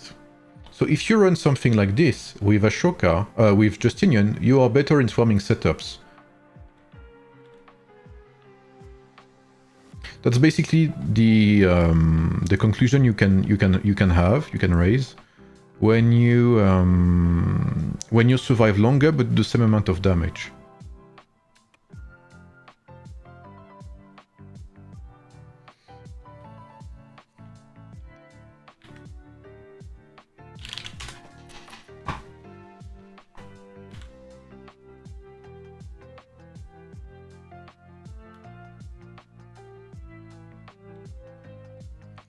Yeah, I'll give it a go. But Hannibal really needs Radiant on that build. What I want to try first... we tried Belisarius, Hannibal, Ashoka. I'm gonna try with Ashoka buffing Hannibal now.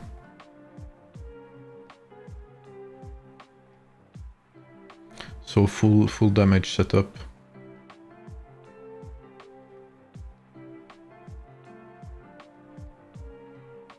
But I really think Justinian is great in the open field. I mean, it's very underestimated as a hero. He has very low stats, obviously. He's a very low stat hero, right?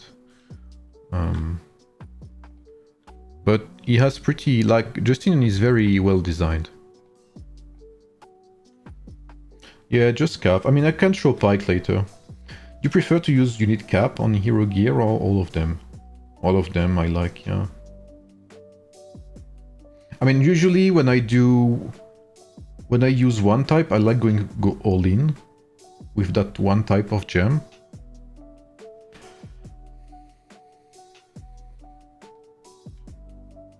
Yeah, absolutely, Rise. When you want to do tests with these heroes, with these tribes, always be sure to attack the same enemy. Because if I start by attacking the pike or the sword, I'm gonna have different results, obviously. Yeah, they're very similar.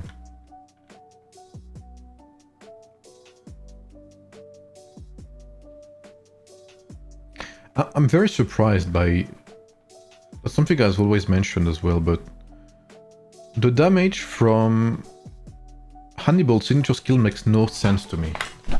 Can someone explain that to me? Okay. Hannibal's commander skill deals 400% damage in two stats, in two attributes. His signature skill deals 370% damage in two attributes. But somehow, his signature skill deals twice as much damage as his commander skill. I mean, I know there's Ashoka and stuff that buffs the damage by like 25%. But 25% is not 100% bonus, so I don't understand.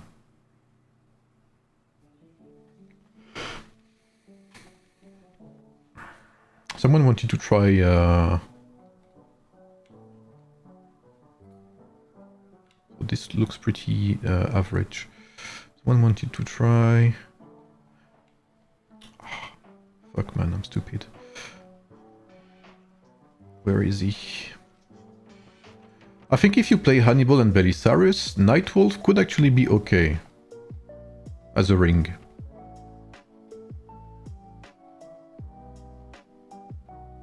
Am I missing him? Oh, I'm stupid, wait. He's still here.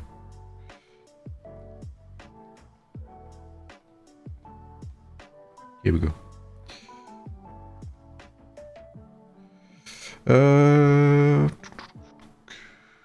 Going with this. Let's try that. This should be decent, I'm assuming.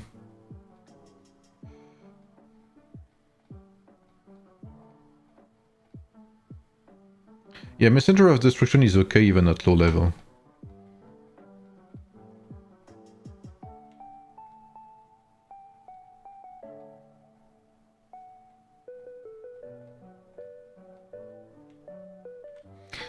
Let's try something like that.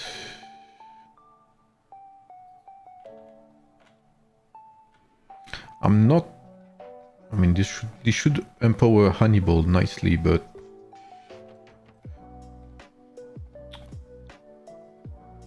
Okay. Ah! Fucking fat hands, man.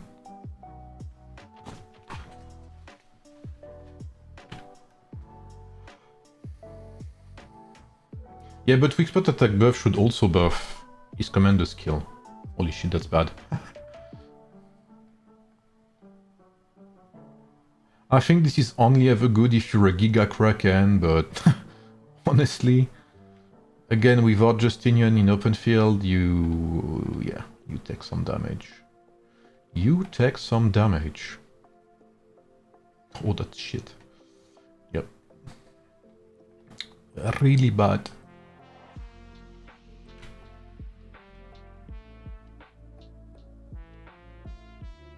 I don't like it. I don't like Skyward Knight on just for the commander damage.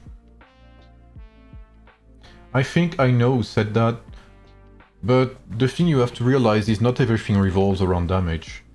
Like I see so many builds that... okay, I'm gonna say that. I see so many builds where people forget about Lofty Mountain. I see so many builds where people don't take Ring of Deer, where people don't take Ring of Badger, Ring of Falcon, Ring of Clover, Tranquil Water. People go full DPS rings. They stack DPS rings, and at the end of the day they get destroyed, and they're like, why am I getting destroyed? Well, the reason is that the game is not about damage. I mean, it's about damage, but if you put Ring of Skyward Knight just for the damage,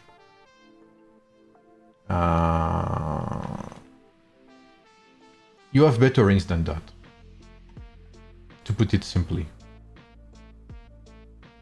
For a 4K ring, you have better rings than that.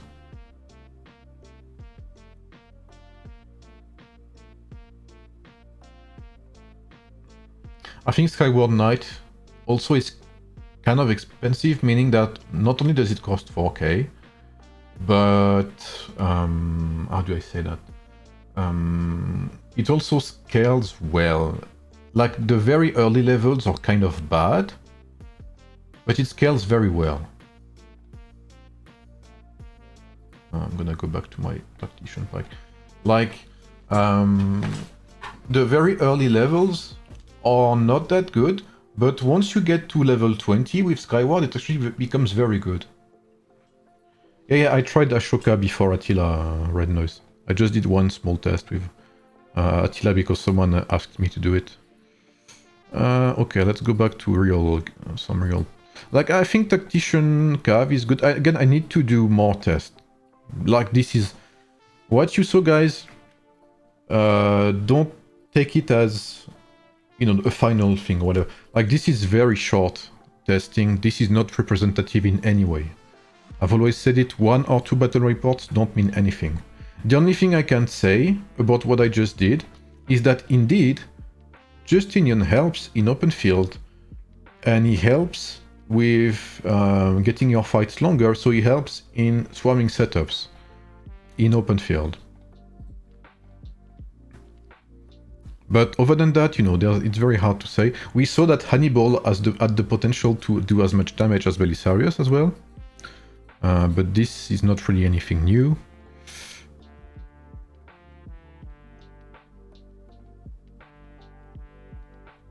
So always be wary of that. One battle report means nothing, and I'll never say it enough. And that's also why you'll never see me share battle reports or things like that in my videos, well, in my full guides, because it means nothing. I could handpick 1 or 2 battle reports to make you believe Harold is absolutely genius when it's not. So be careful with battle reports. It is a bias. Or it can be, at least.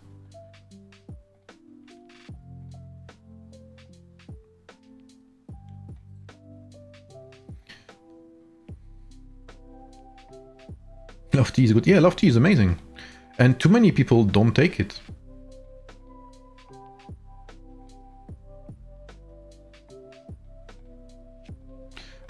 What did I want to do here?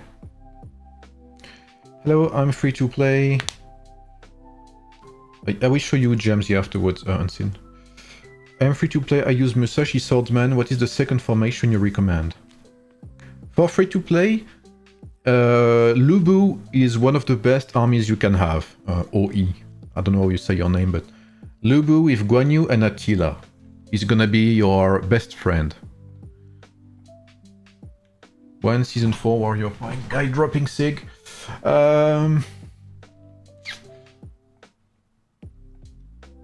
Good question, actually.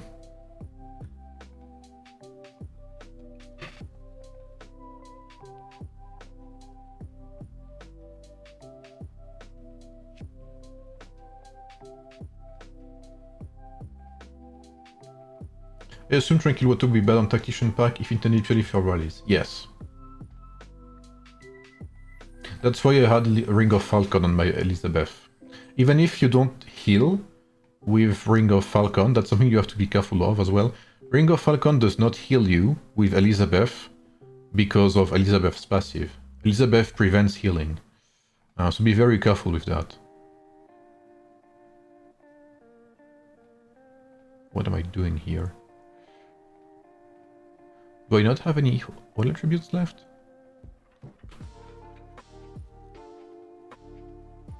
I don't. Okay. Seriously for the ring video, yeah. Le cigare, j'ai vu un screen sur un nouveau héros pour la prochaine saison, Vlad. Fire Piquet, as-tu une idée du héros disponible? Non, aucune idée malheureusement, Okaba. En tout cas, moi j'en ai aucune idée. What about Cyrus? Oh, this is season 4. What season are you in, OE? I feel like I missed something here. Am I crazy? There's something wrong here. Yes, okay. There is something wrong, okay. Was wondering what was happening here.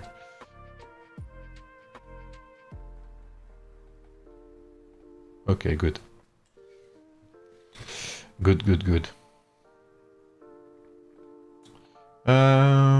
So this. I'm wondering if what other rings could I get here? Oh no, this is for my... I need to finish... I need to clear my... Where is it? Here we go. Attila. Before I get attacked in arena and I don't have my full gear.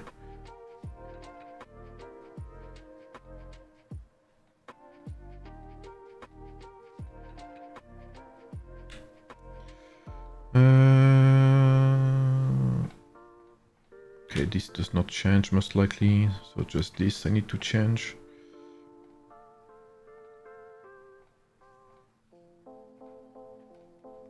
And I need to equip this here. Hello, Mr. Sigam. Hope you're doing well. I'm doing good, Victorico. Thank you. You're in season 3. Okay. Well, if you're free to play, Lubu is still very good. We dropped low in season 4? No. If you invested a lot in season 4 into Lubu, don't drop him. He still does okay. But you definitely need to invest in another lineup, to have 2 lineups.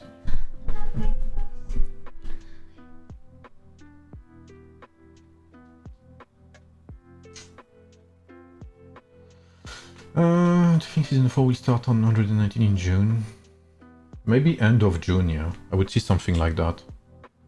I think maybe new heroes before the new event, like before July or something. Yes, like Mensa Musa, 5 stars is amazing. Sadly, we hit Hannibal next season. Yeah, I mean, yeah, I can understand.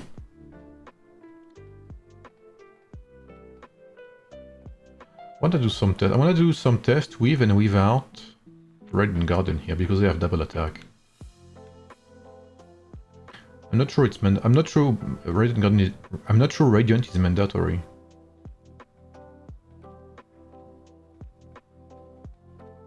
Why does this always spawn so far? I don't understand that.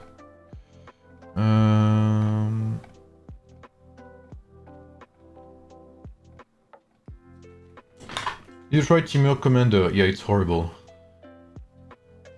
I especially tried it with archers and it was a pain. Absolute pain.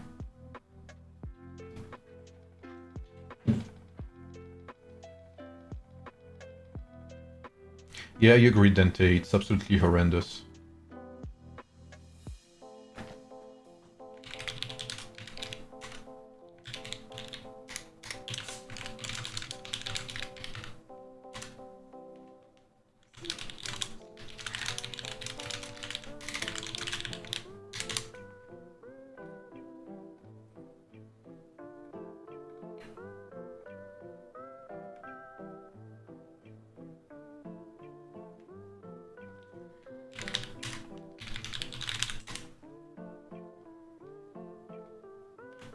Yeah, Timur 3-star is good.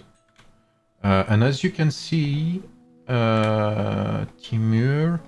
The one thing I can say about Timur is that his 3rd star is enough to make him good in open field to replace Guan Yu if you want resistance against Spikeman. Timur... Okay, to give you a short insight about Timur. Timur is not good as a hero, okay? I mean, as a design.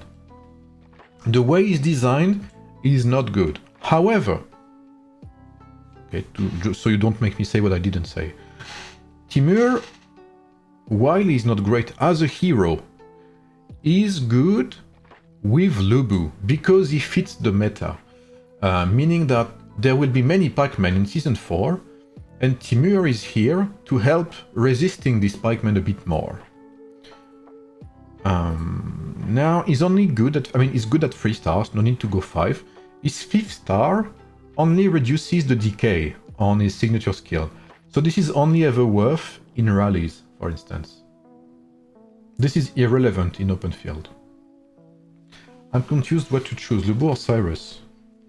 Ah, I see what you mean. Well, if you have not invested in Lubu yet,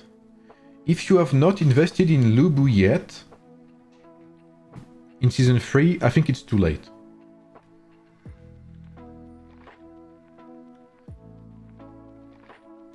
Is it just me or I did very shitty damage here, by the way? See, that's why I said this lineup struggled in swarming setups. Like, if you look at it, I have all of stage 2 here, and I do as much damage as Cavalry Hannibal, or Cavalry Belisarius, because Ashoka does not provide anything. Ashoka is so useless. Like here, if I had Hannibal here, however, this would be very good, I'm not gonna lie. Oh wait, I'm dealing a shit ton of damage here. It's very random too. Yeah, but I don't need Radiant. I'll show you why.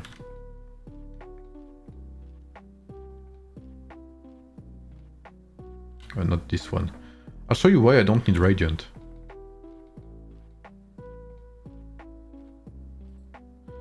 "11 activations in 31 seconds. That means I have capped the amount of activation I could use. Oh, very true, you're right, Goshesin. That's a good question, Dante. But that's a good... They say learned skill, so I'm assuming no. So I activate my skill every turn here.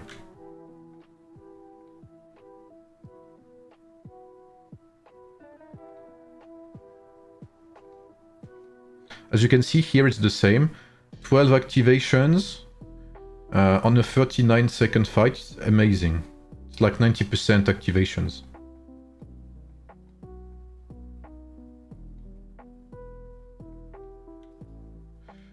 I need a ring on my Elizabeth.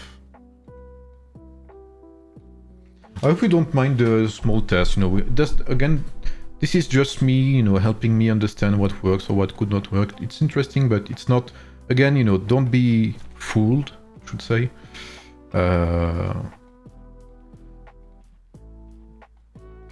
This is very hard to compare lineups between themselves, but... I'm chilling, basically. I'm chilling. With Timur, Daisy level 30, or Radiant 10. Daisy 30, of course.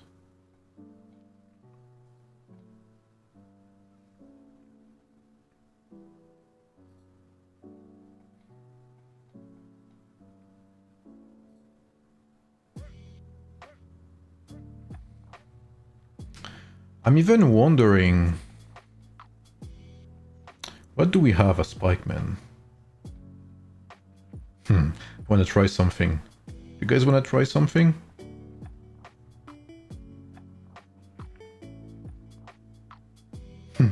I tried Gatos. Gatos is actually not too bad. What do you think of Saladin? I think Saladin is a good support, but he doesn't have a good commander yet. I think Saladin needs a hero. He needs a better commander.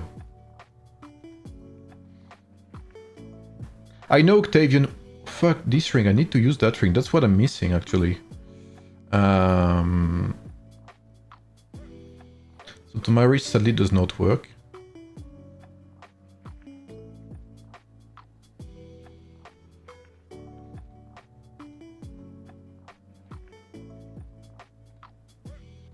That's what I wanted to use.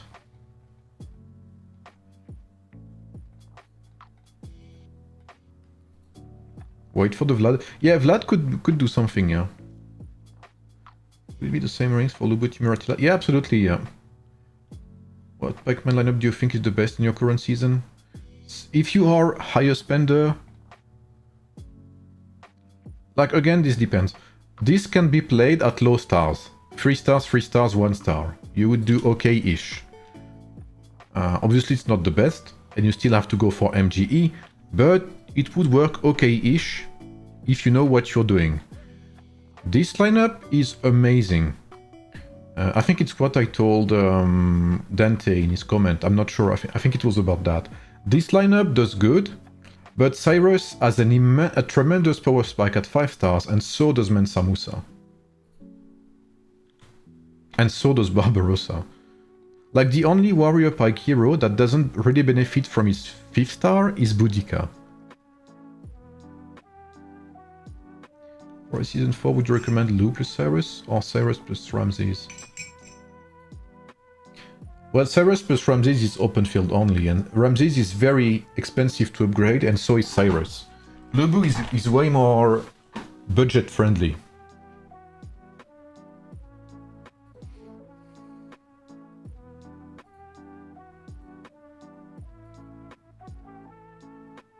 Holy shit, when you see the skill pop, minus 30k damage. And that's actually pretty good damage because these guys are very tanky. As you can see, minus 30k again, or 25k.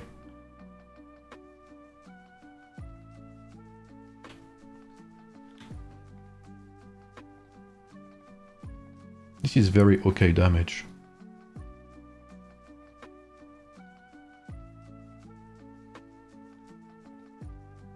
You can see the healing is a bit scuffed. Still, it's not really 10%.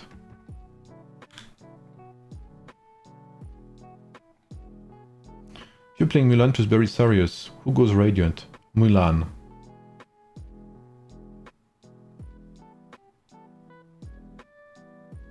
On Belisarius, I think you can go... Let me have a look.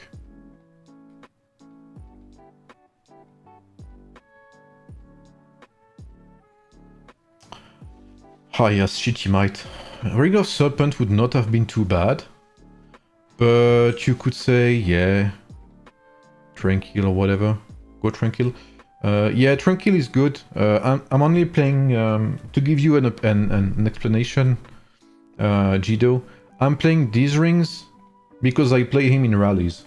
Can my camera stop being shit? Thank you, camera. I'm using this only because I play in rallies. So these rings are excellent in rallies, while Tranquil Water is not. So I'm trying to keep this rally setup. Would rather 80 level 1 gear. The first star from legs, good or bad? That sort of questions. Research for the speed ups for sure. First star from the legs are bad, yeah. From the legs. Yeah, they're okay-ish. Not the best. But yeah, if you play open field, guys, you can replace this ring by Tranquil Water, 100%. No hesitation.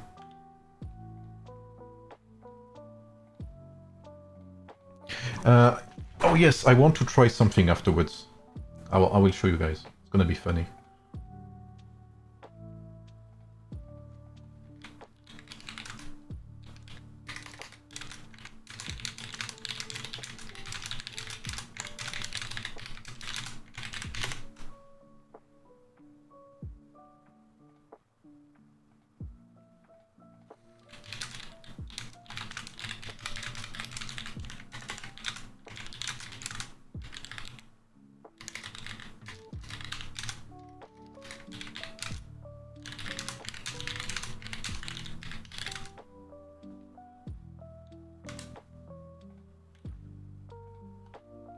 Best in slot ring on Belisarius. I would love to say Ring of Serpent, you know, just for the strategy increase, but sadly it's not true, because he has very low might increase. As you can see, it's very shitty. I don't think there's really a best in slot, honestly. Radiant Guardian is not mandatory at all. It's what I'm seeing right now. That's also why if you play Cavalry, you're better off with Radiant Guardian on Hannibal rather than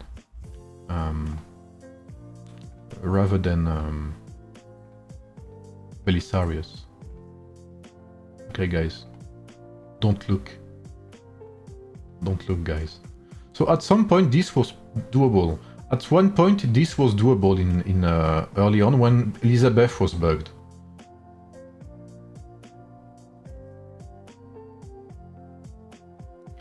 Boudica 1, Alfredo 0 star, Xaerus et Mensa 5. Boudica, je dirais. Et Messager, Sanglier et Trèfle, c'est très bien, ouais. Salut Bija. Sorry, so if Boudica is still good? Yes, it's still good. Yeah, I will show you guys some tests, okay? If you guys are ready for a few more minutes, you know, if you guys can bear with me here. If you guys have had enough of me, I can understand. But if you guys still want to wait a bit, I can show you some setups with Leonidas and Boudica afterwards. It's not as bad as you could think. Enema should Pikeman in Season 4. It's basically the same setup.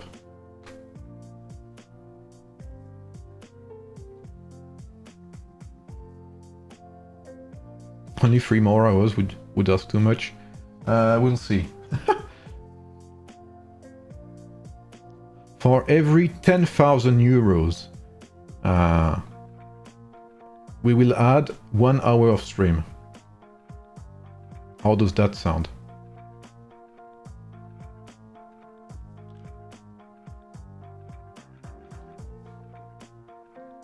It's not that good. I mean, you can see here how stupidly broken Cyrus is, by the way. Look at it, man. Look at this. How broken is that, man? Compare that to Belisarius' damage. Just because he's in a swarming setup.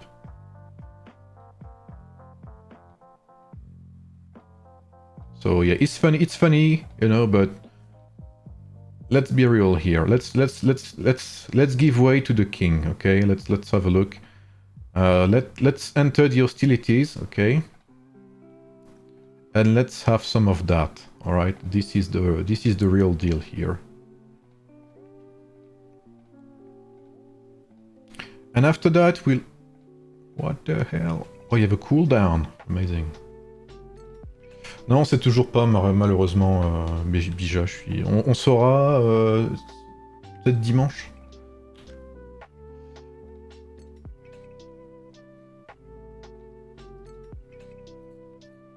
No, I have not pushed this in.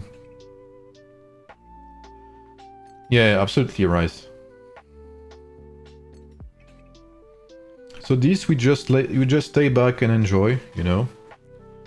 And you'll look at the healing I will have when I reach 75% of my HP.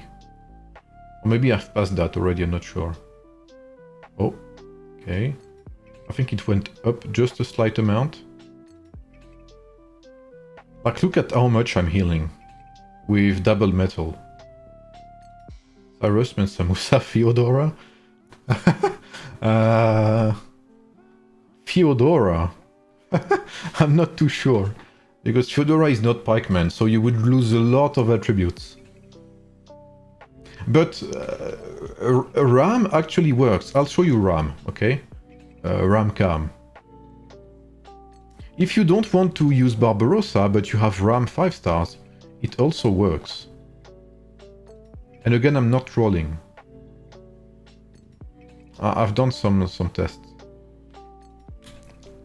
So yeah, as you can see, we are alive with 67k, you know, troops left. Very small amount, obviously.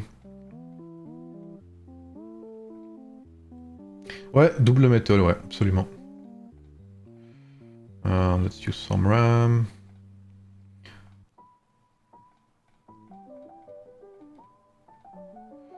Let's use some of this guy. And then I'll show you Boudica, if you guys are willing to wait. If you guys are afraid you have to invest in Barbarossa, I will show you that basically Boudica works as well, Leonidas works too. Basically the difference is that... how do I say that? Boudica or Leonidas will help you do better in 1v1 setups and against swordsmen. You'll do better against these two situations. You'll do a bit worse, you know, in big quotation marks, in swarming setups, because you'll be a bit less resistant. But you'll do very good in 1v1s, because of how Boudica and Leonidas work.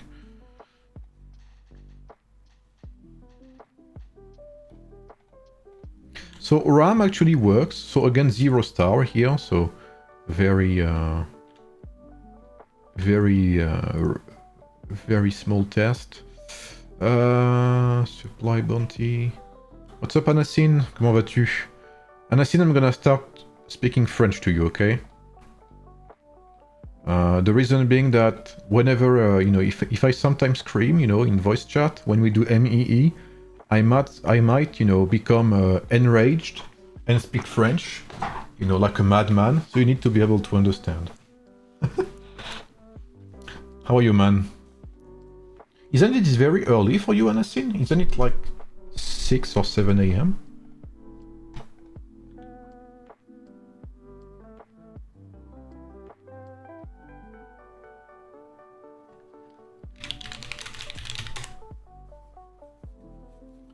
Still haven't learned Japanese.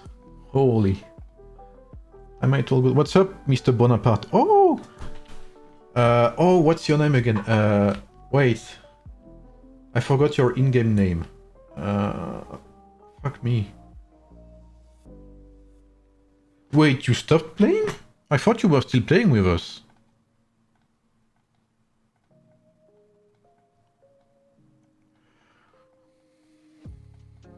Bonaparte.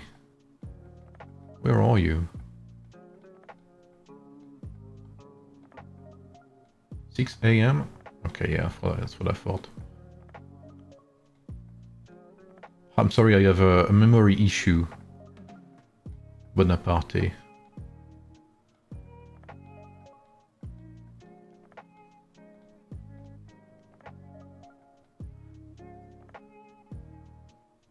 Kianson, fuck me, thank you, man. Mentap. So as you can see, RAM does very good here as well. It can be a replacement to Barbarossa if you don't have him. Proof in picture. You lose a bit more HP obviously because RAM is basically, you know, but the good thing with RAM is you buff your allies. And also worth noticing that I don't have any stars. Yes, absolutely, Rise. That's also why Barbarossa deals so good in swarming setups. So now let's have a look. We'll do some tests, okay? So my Leonidas is not 5 stars, but if yours is, you know, you'll be able to compare even better. Blah blah blah. This. The bad thing with RAM is Ring of Boar loses a bit of its interest. And the good thing with Boudica or Leonidas is exactly the same, meaning that you get more value out of your Ring of Boar and you get more value out of your Ring of Messenger of Destruction. So Boudica and Leonidas are actually interesting. They're just a bit different.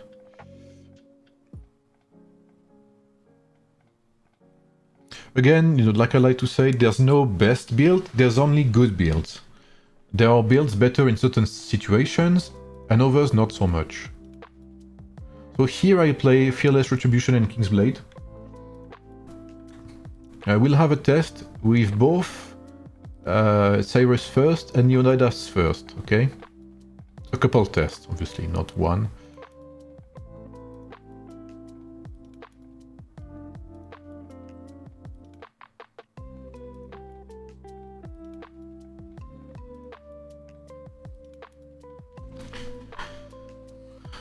Eugene take care of cartons from Ago. Okay, I see. Yeah, I've talked to Eugene a bit. You can see the damage is way more explosive, right? I don't know if you guys noticed compared to Barbarossa, but this guy is melting. That's what I mean when I say it's better in 1v1 setups. Look at how fast this guy is melting.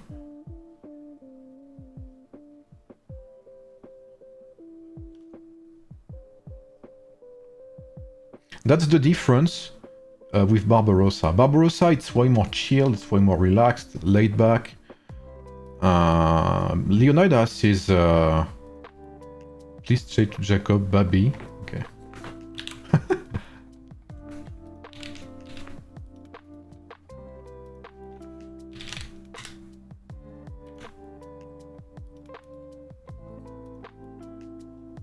So, yeah, I'm gonna make him back. As you can see, Leonidas is not bad, okay? Because Leonidas makes use of the Ring of Boar, Messenger of Destruction, he has Kingsblade. And it's very... Like, did you see the damage? Did you see how explosive that was? So obviously his damage is not good here. I mean, it's not that good. And that's what I say, you know, when I say Cyrus deal all of the damage. But if you put Leonidas first... Because if you look at Cyrus... If you look at Cyrus... His damage, like this, does nothing, basically. This is where it comes from. Yeah, I can try Fabzy, 100%. But I'm gonna finish that first. This Cyrus does more damage than Lubu. Yeah, Cyrus is like... he's one of a kind.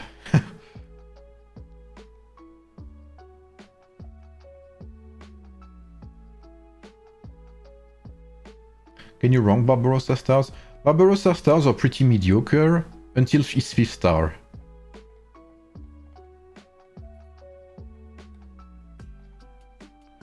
Like, this is garbage. Absolutely garbage. This is okay-ish.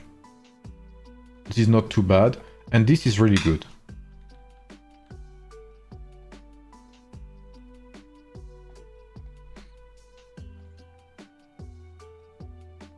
So I'm doing this because someone asked me to try, you know, Leonidas first. So as you can see, it's not as good.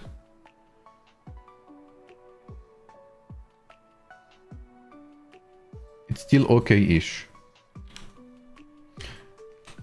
And again, this would be better in 1v1 setups than in swarming setups. If I leveled up Tranquil Water, Ring of Boar, and Messenger of Destruction from your first Warrior Pike guide, would I be fine with this combo in Season 4? Yes, you would be absolutely fine.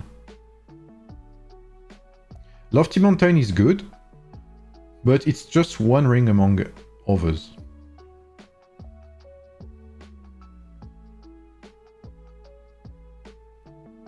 In Lubu setup, which ring is better for Attila? Eastern or Tranquil? If you play Rallies, Eastern Heavens. If you play Open Field, Tranquil Water.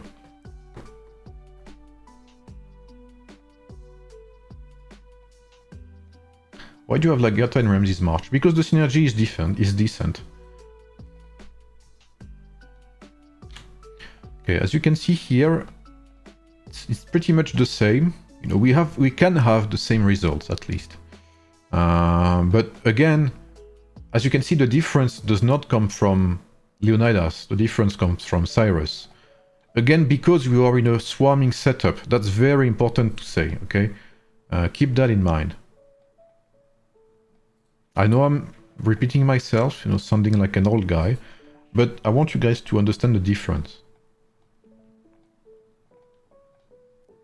Let's see Boudica now. Boudica is even lower level. Leonidas.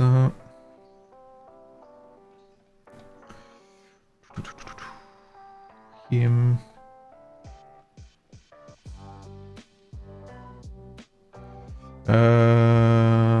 Completely lost with my gear. Yes. So you'll see why Boudica is actually not too bad as a commander. Because of her healing. Her healing is actually pretty good. And she still deals decent damage. She provides for she provides for Cyrus, basically, which is very important in this setup. So if I had to choose, I would prefer Boudica over Leonidas, basically.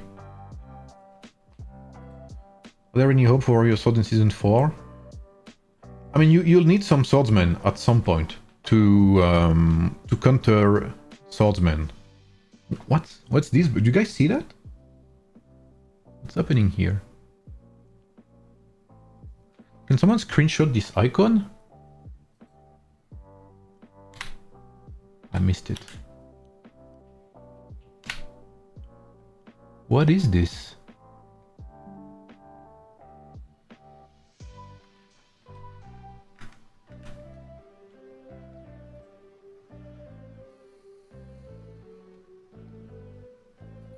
OMG, is that a new leak?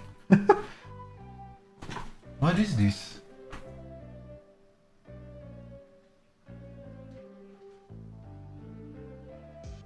It looks like an asset of some sort.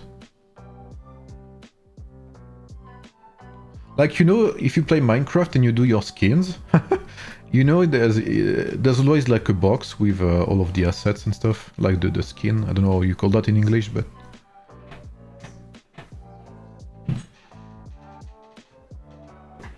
She does better damage than Leonidas already. Golden Aura of Cyrus. Yeah.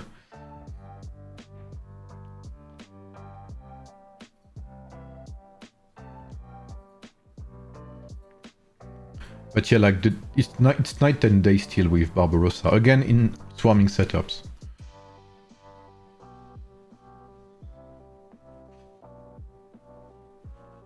It's very weird to see an army with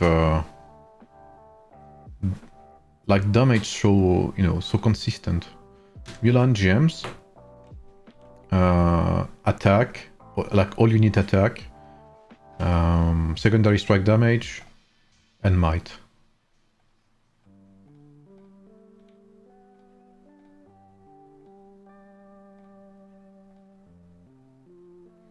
This is very underperforming.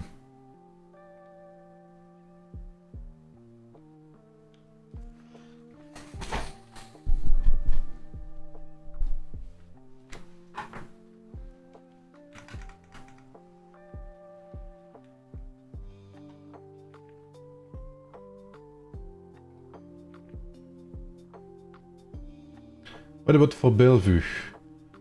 Bellevue is the same, might, attack, all attack up and secondary strike, and Rani would be might, all unit attack, and troop normal attack.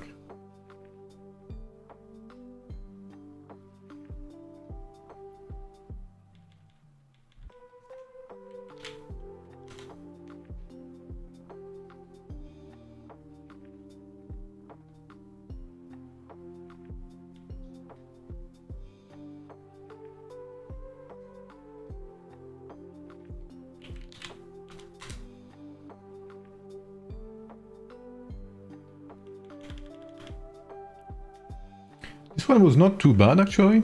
This one was okay. Let's have a look. And my Boudica is only 3 stars, by the way.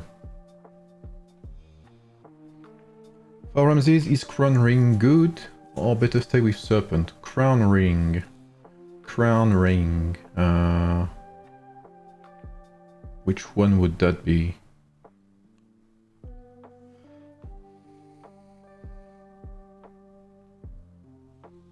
But Serpent is good, yeah. Serpent is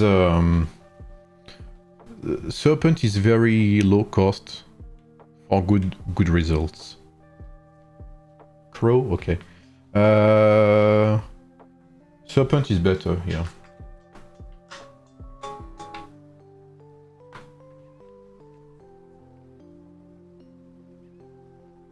Like, this is not bad, but as you can see, that's exactly what I said in my video, you know. If you guys have watched it. It all comes down to Cyrus in at the end of the day.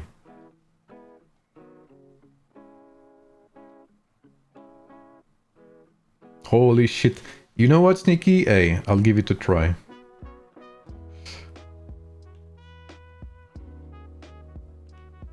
We will extend the stream for that request.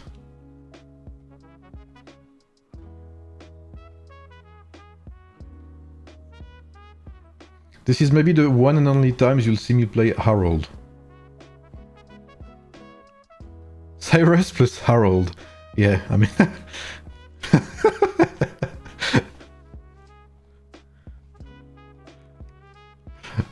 Fuck me, man. Bro, hey, you know what? Maybe we'll find something. Maybe you're onto something. I don't know.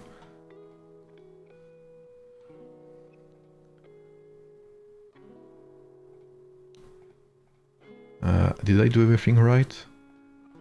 Yes. Okay. Okay, let me swap my rings before I do anything stupid.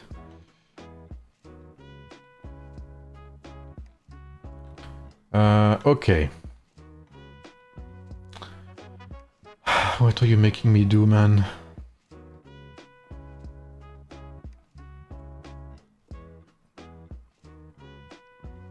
He's not... I think that's the only hero I don't have level 120. I legit think it's the only one.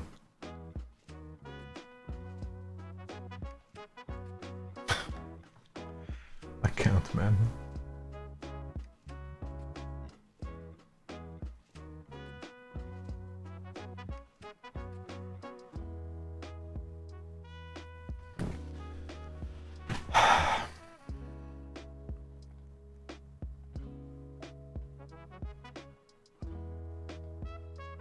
Bro, the thing is, I'm even trying to think of on what to build on him. Including blah blah blah. Do we play him as commander, guys? I can't watch that. My points. Why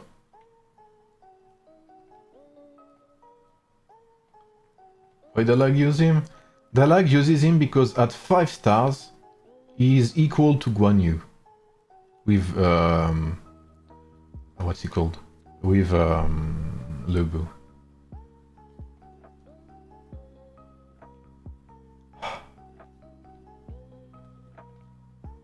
You know what, game? Allocate it for me. I don't care.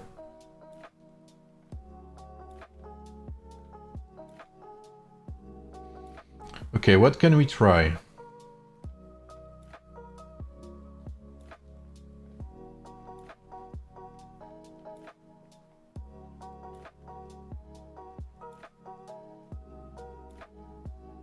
Lagertha, Harold, Yodi Tangle. The thing is, we need a commander with 2 customizable skills that are DPS. If you want to make the most out of Harold, we need a commander with 2 customizable skills that deal damage.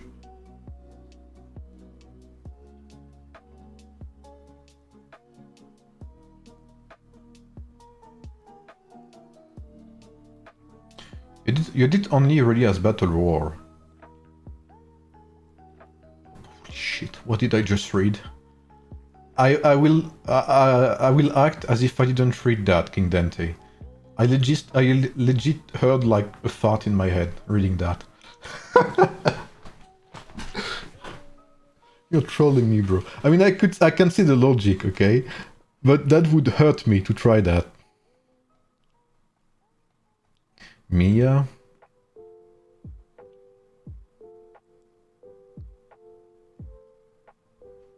Okay, let's first do the unthinkable. Okay, thank you guys for thank you guys again for that use of skill points. Muito obrigado.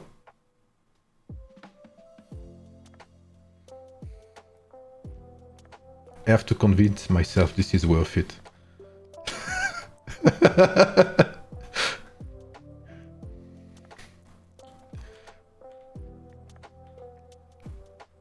You know what? I'll say this. When I get King Arthur, okay, I will do King Arthur, Harold, and Lagertha unironically. Okay? Does she have any other DPS skills other than Battle Roar? I guess I could do that. Yeah, you know what? You know what? Fuck it.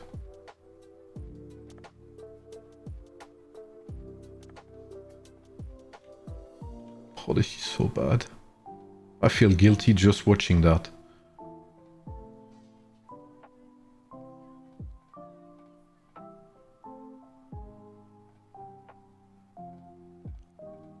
I'm stressed right now. My legs are shaking.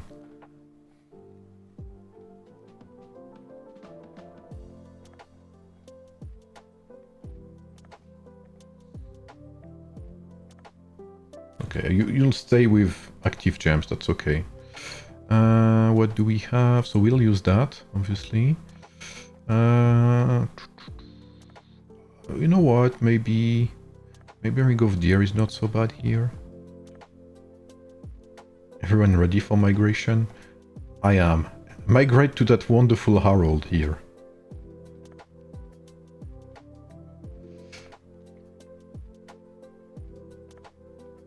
You know what's funny is that if someone is watching that and attacking me right now in arena, my troops are naked.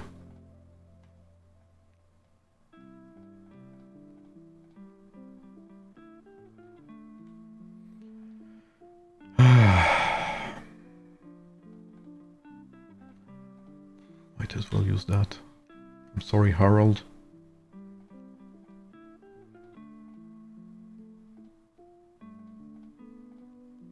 Why am I doing this?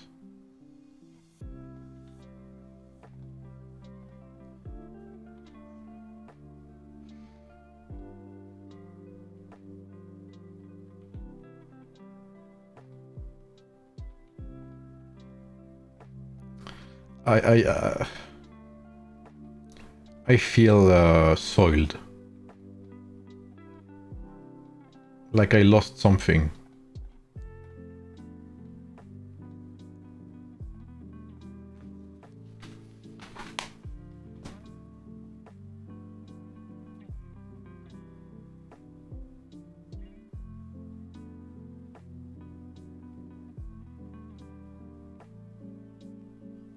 If you send me a DM on Discord, we can talk about it, Mirage, yeah? What am I even watching? This is so shit. Bar up hero skills, yeah, no, fuck that, man. I'm not doing that. Wow, 2.2k per activation? Whoa, yo. Hey, you know what? I respect that. You know what? We'll do something. We'll do this, okay, just for the meme.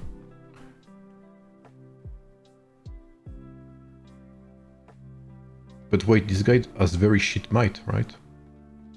Whoa.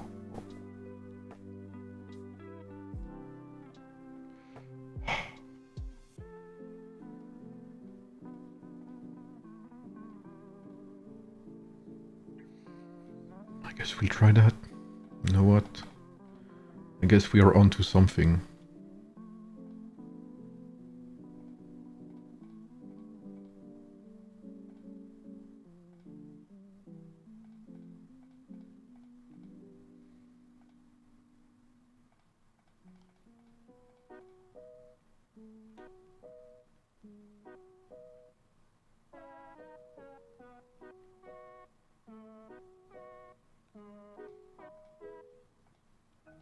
I think this is it, guys. I think we have the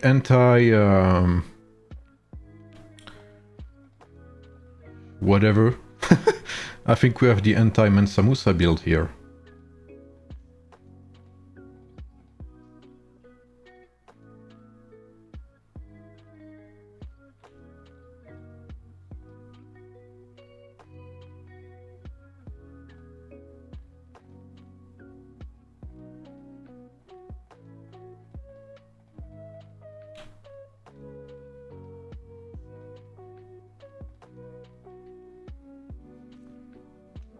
It would be funny if you needed King Arthur for it.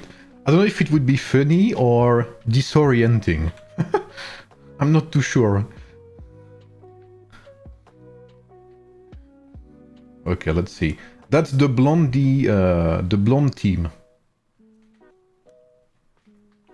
Okay, let's see here. Okay, good damage so far. Wait. Wow! What?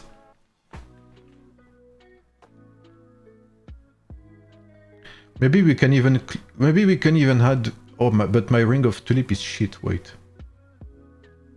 Hide this build before the Kraken Sea. Wait. That's insane.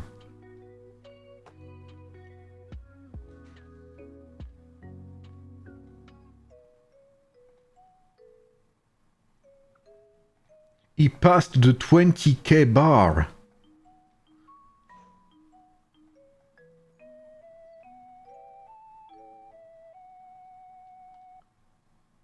Wow, I am flabbergasted.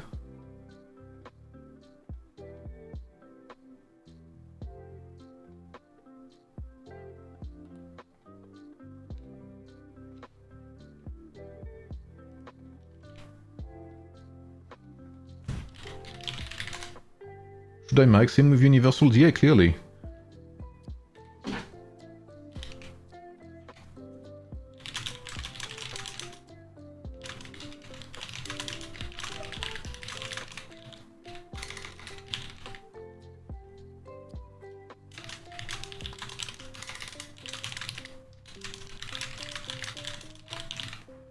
Okay guys, my honest reaction. Oh my god, this is so exciting. I can't believe the damage. See you in the next video for more op builds.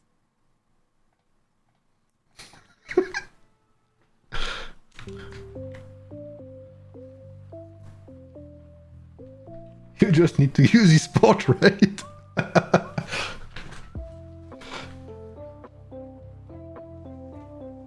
It's over 9,000.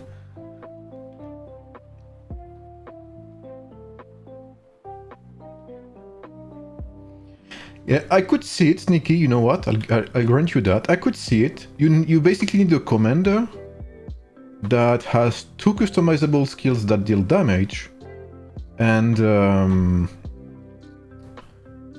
that doesn't need high spirit, basically. So King Arthur, why not? Wait, I need to watch this battle report. Wow. I mean, it's so good I can't play it, man. I'm sorry, guys. I have to go back to my former lineup. I mean, I can't play that, man. So I'm just gonna stick to Ramses, if you don't mind. Yeah, I mean, I cannot play Harold, man. It's too good. So, for the sake of humanity, we'll keep playing that. All right? Can you do Ramses, Harold, and Caesar?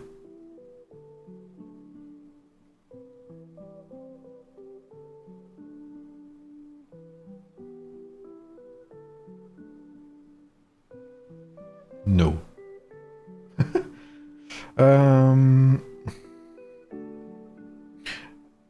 No. It would not work. The reason being that Harold only buffs customizable skills, so it would not buff Ramses' signature skill damage.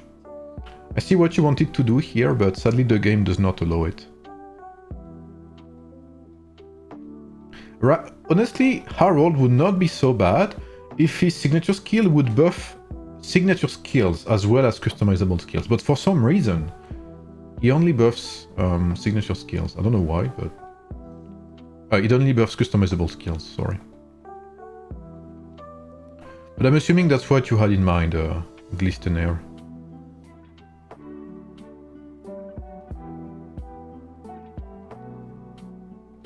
Yeah, I mean, that would make him good, 100%. But there are so many things like that, so many heroes that are basically downgraded just because of their design, or because of one exception in their design.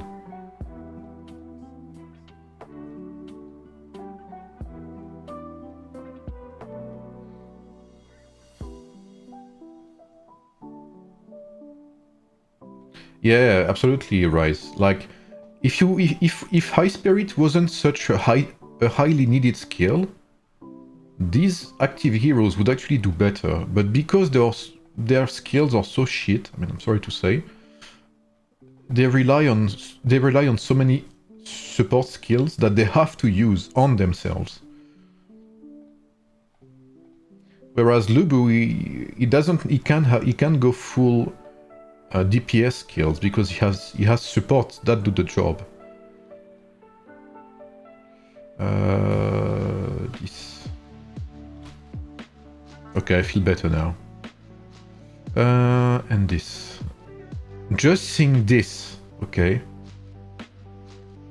Seeing Harold with Skyward Knight on him makes me feel weird.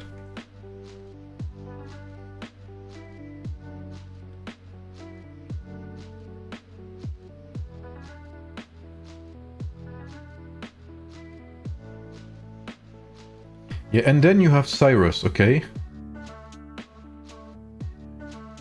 Increases his own damage by 30%, you know, that's like, okay, you know what, I wake up one morning, he's like, okay, I'm too shit, so he has a program, you know, to buff himself like for 6 months, you know, he goes to the gym every morning for 6 months, he wakes up, plus 30% damage. Of course, he has damage. He increases his own might as well, because, you know, why not? Why would you need a support when you're a Giga Chad like Cyrus? You know, he does everything by himself, he does not need anyone else. He has 65% chance to ignore enemy defense, because again, why not? When you take damage, you have a 30% chance to reduce that damage, because why not? And of course, for the first 18 seconds of the fight, you have a free Ring of Badger included with you. Like, that's the short notice for I'm broken.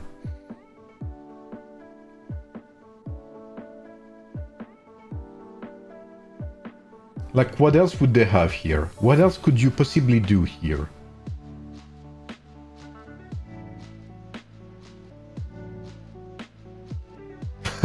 That's true, Sneaky. Armor scaling? I mean, what's missing is like, every 30 seconds you kill everyone in a radius of 30 foot, you know, or something like that. Yeah, this is insane as well.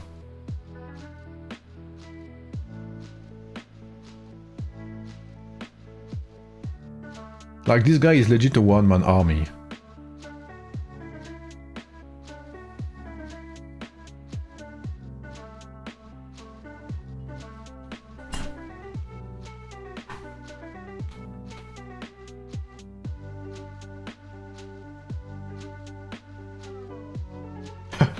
Oh yeah, I agree, Sneaky, until they make Gilgas an active hero with shit customizable skills. The good thing Cyrus has as well is that Warrior Pike have very good customizables, very good rings as well, which is not the case for Warrior Swordsman.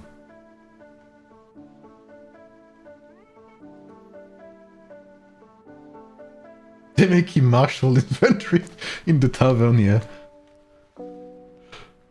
But if they make him a tavern hero, to be fair, they need to make him like 0.03% drop rate.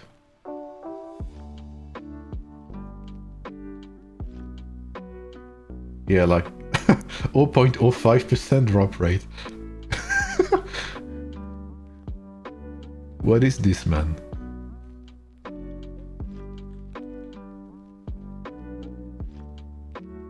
Meanwhile, everyone's dead here.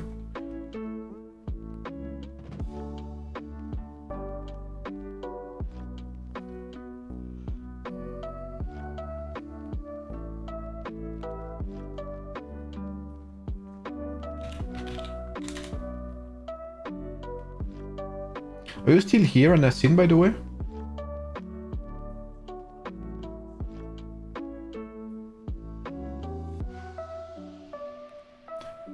So there is a high chance that Jan and Worker B join us. You wanted more special recruits? So they're waiting on the price.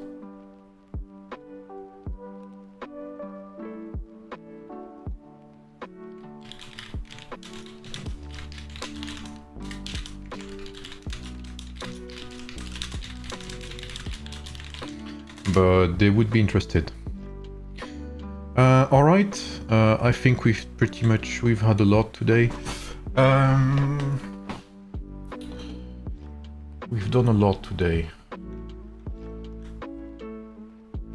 So I don't know if... I think I don't think that these tests that I did will make into a video. So just so you guys know, this Saturday, you guys tell me what you think. This Saturday, I'll be playing and explaining this lineup in Wonder Contest. And this Saturday, I'll be playing and explaining this lineup and make it into a video just like I did for the previous one. The reason being is that people want to know about the new heroes, obviously. They want to know how they work, if they work in open field, etc. And they want to know about Teamer as well. So that will allow me to give you an explanation on how they work, which, you know, if you follow my streams, you already know, or you already have an idea. But, you know, again, until I make my bigger guides, this will allow people to have a rough idea on what I think about Teamer, Belisarius, Elizabeth, etc. So I'll be playing these two on Saturday and turn it into a video, most likely. What we just did this stream, I think what we talked on about the Pioneer server, about the event, and the lack of rewards will most likely be turned into a video. So these tests will not be included. Maybe some parts of it, I'm not sure. But yeah, the main focus I wanted to be was the Pioneer server, which was a bit disappointing, I'm not gonna lie. The lack of rewards is something that needs to be addressed. I think we can all agree on that. And maybe there will be a blooper with Harold. Or maybe a screamer, you know, like at the end of the video. You know, some people do that sometimes. Like they end their videos and then you have a black screen for like 5 or 10 seconds. And then you have like forgotten videos, you know. And that would be the forgotten Harold build. But yeah, that's the plan. And for Sunday, I'll be streaming my Test Empire events as usual. I don't know which ones yet. I was thinking 18 versus 40 for 19 UTC. But, you know, maybe we will try something else. I don't know. We'll see. So I'll keep you guys updated. And you can expect me to stream on Saturday 19 UTC, Sunday 11 UTC and 19 UTC. So I wish you guys a good day. Thanks for tuning in. I hope you enjoyed the stream. And yeah, see you guys later. Bye bye.